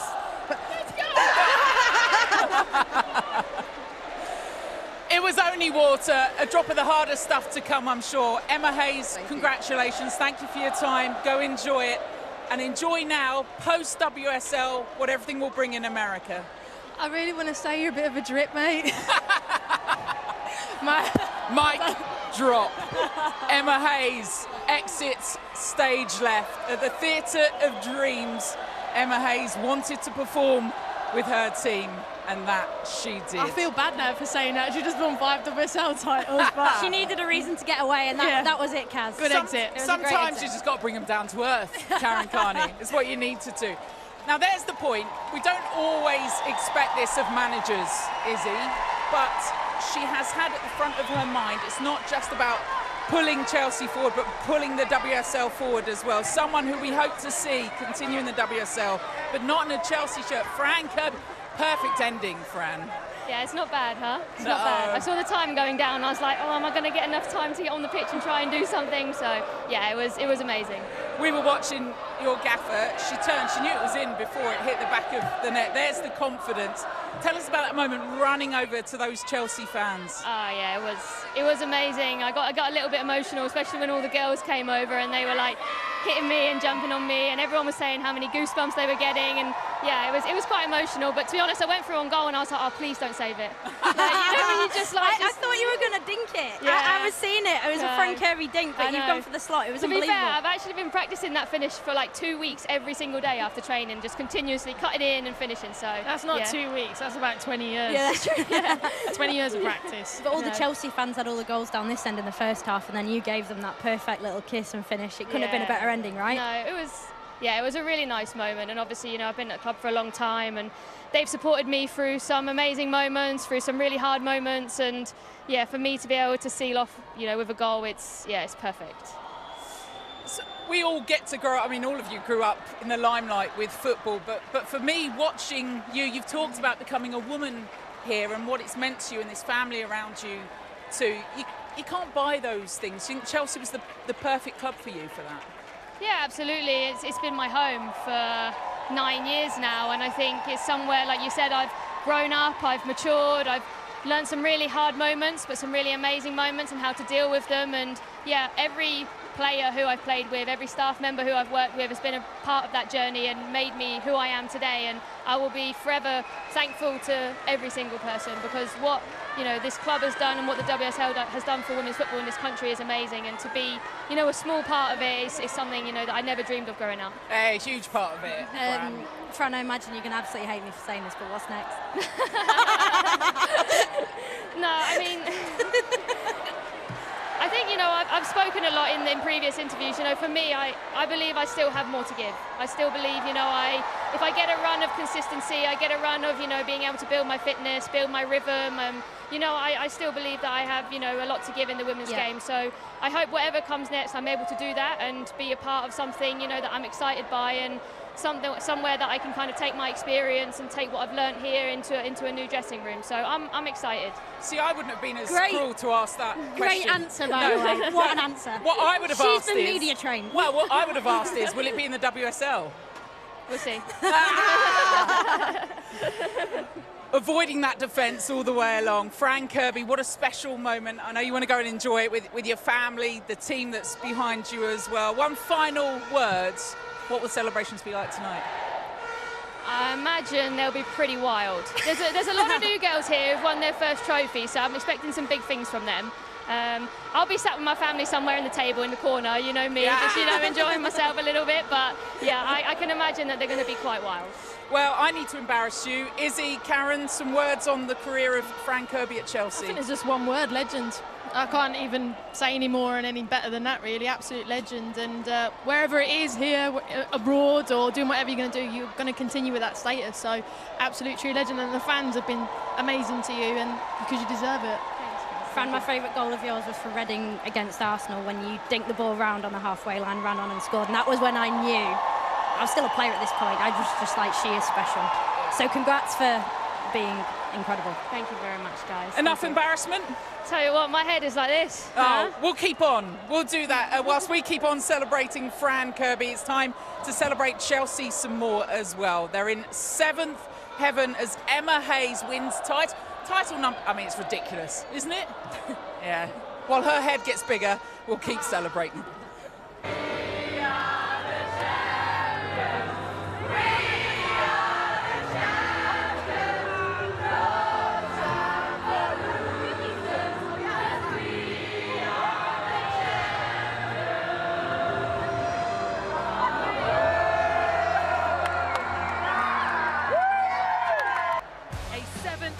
To add to the cabinet, but the lift of this trophy will feel extra special. Chelsea are champions again.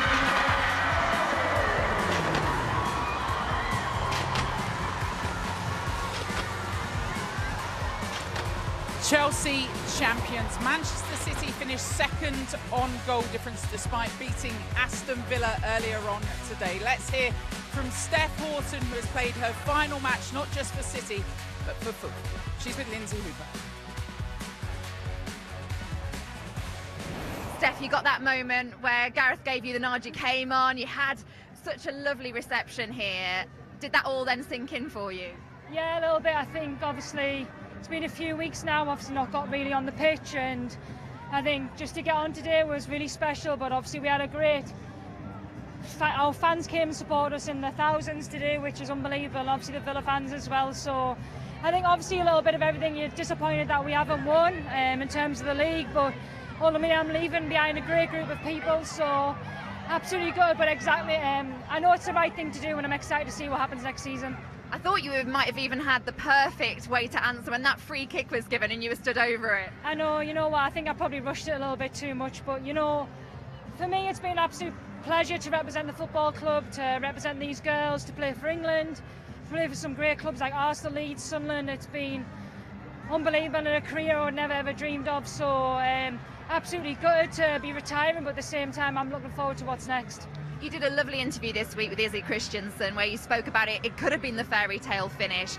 That wasn't to be, but I'm sure when you reflect on your career now and you have that time to just digest, you will look on all those achievements and be mega proud. Yeah, I mean, first and foremost, congratulations to Chelsea and Emma Hayes. I think season after season they produce the performances and they produce the results, and we try to push them as far as we could, and it wasn't meant to be, but yeah, I mean, I think I'll probably take some time just to relax and to reflect on everything, and I think football's so fast-paced, you're always looking forward, but yeah, I think I can be proud of how I've been, especially these last couple of seasons, but also for the career I've had.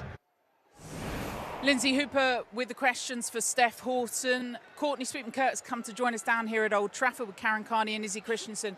Izzy, Steph, your old mate, I mean, not the ending she would have wanted, but just a brilliant, brilliant player. Yeah, absolutely. She's been an absolute superb leader, and she's set a precedent in the WSL, not just for Manchester City, but in the whole league. And it's really sad to see her leaving the game, but she can be so proud of the legacy that she's left. And at one point when I did interview her, I did think, not during the interview, but in the context of when I did think it was going to be the fairy tale finish for her, but obviously Chelsea had other ideas. Yeah, someone had to have that fairy tale whipped from underneath them. Watching City today, let's not forget, Courtney, they finished on the same points. It's just goal difference that did for them in the end. Chelsea have scored the most amount of goals ever in a WSL season, so you can see where it's come from. Yeah, it's obviously a progression for the league, which is important, and it's important to give Chelsea their moment, obviously, but for the wider context of the women's game, to see that improvement. I remember Emma Hayes been interviewed a couple of years ago, I think it was, and the sort of reporter said to her, look, you're so far ahead, is that unfair? And she said, no, everyone else has got to catch up. Well, I tell you what, they're catching up. They're still the top dogs for another season at least. But for me, it's about the progression of the women's game, bringing it forward, which Emma has been at the forefront of, which players like Steph have been at the forefront of, and it's fantastic to see. But Chelsea just still pip City to the post. Just laughing over your shoulder, we can see Stuart Searle, part of the Chelsea coaching team, was carrying Millie Bright on his shoulder. There's Hannah Hampton running past as well. At one stage as well, cruelly, the Chelsea fans were chanting to Mary Earps, "You're England's number 2, Hannah Hampton number 1. That's the fastest I think I've ever seen Stuart Searle run. Just shows about that family. Right, Stuart Searle's not going to make it in your team of the season, but Courtney, Izzy, Karen, you have all picked your team of the season. Let's go to yours first, Karen, because I was trying to find differences. Okay. I don't know if you can remember. Get nice and close to get close to the screen. Let's have a little look at your team.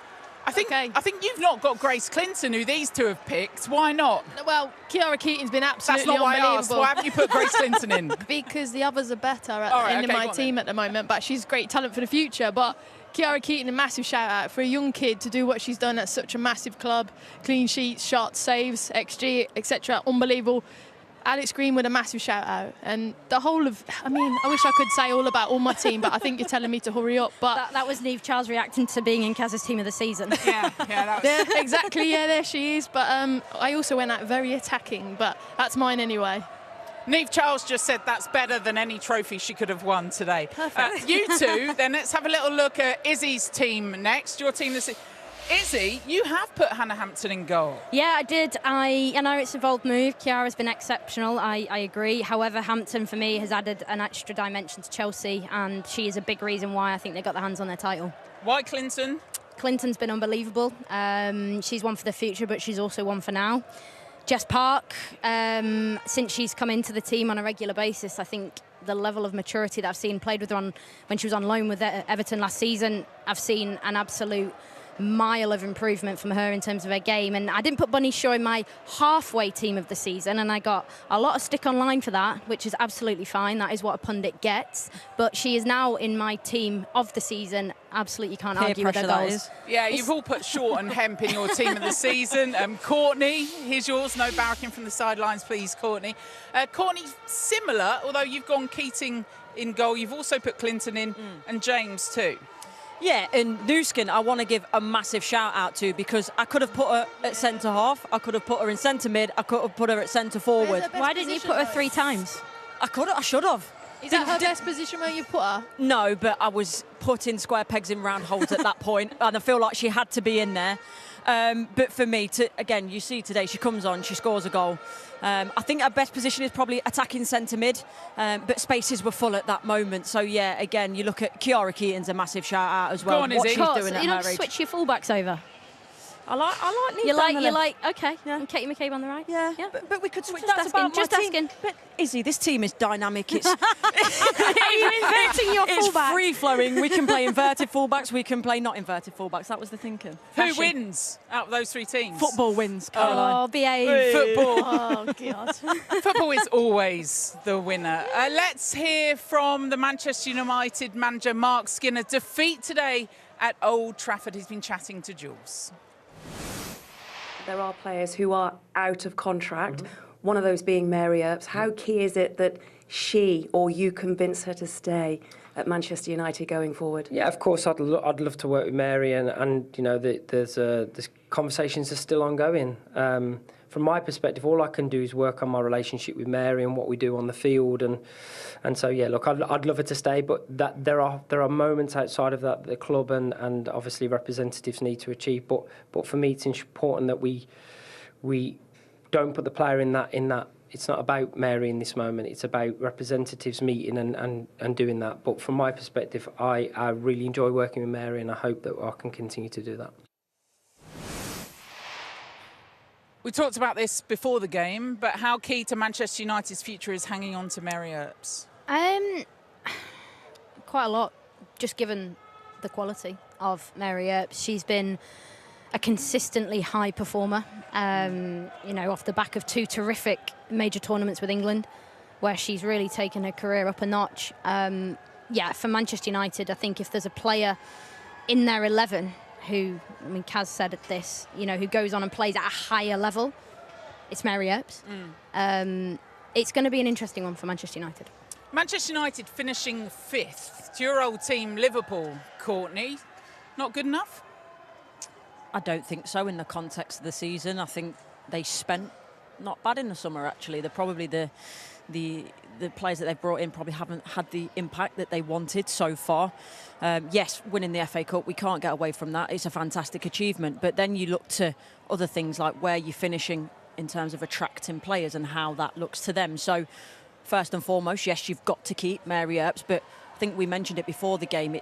As Manchester United, what do you want now? If you want to take that next step up, you have to keep Mary, you have to invest, you have to change that midfield, you have to get a goal scorer that will get you 10, 11, 12 goals a season, guaranteed, if you want to be competing or going for Champions League. If you are watching us on Showcase, you are about to leave us shortly. We will continue this discussion even on Sky Sports Premier League. It's not about being harsh to Manchester United, it's about expectation. It comes back to what Emma Hayes said, Karen, about raising the levels of the whole league. Yeah, I think today, I mentioned it before, it's that reality check.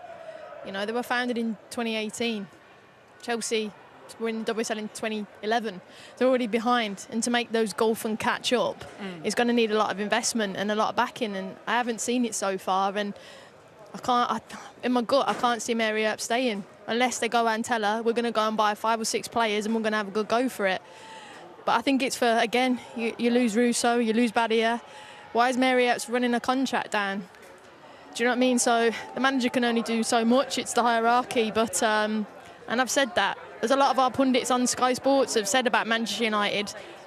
Be asking what's the vision of the women's team, are those hierarchy backing them? So it's a big job ahead, but I think you mentioned it though, Courtney, there are positives. They have won their first trophy, but to go again and be competitive, and look what they played against today. There's got to be more support to them. Exactly, and when you look at that, that's the difference. That's the difference in class between Chelsea and Manchester United at the moment. And I think regardless of whatever team you play for as a Manchester United player, that badge, as a lot comes with it. And I think Mark Skinner, in terms of what he's done and what he's achieved with the squad that he's got, yeah, I think it's probably about where they should be. But if you want to go to that next level, things have to change.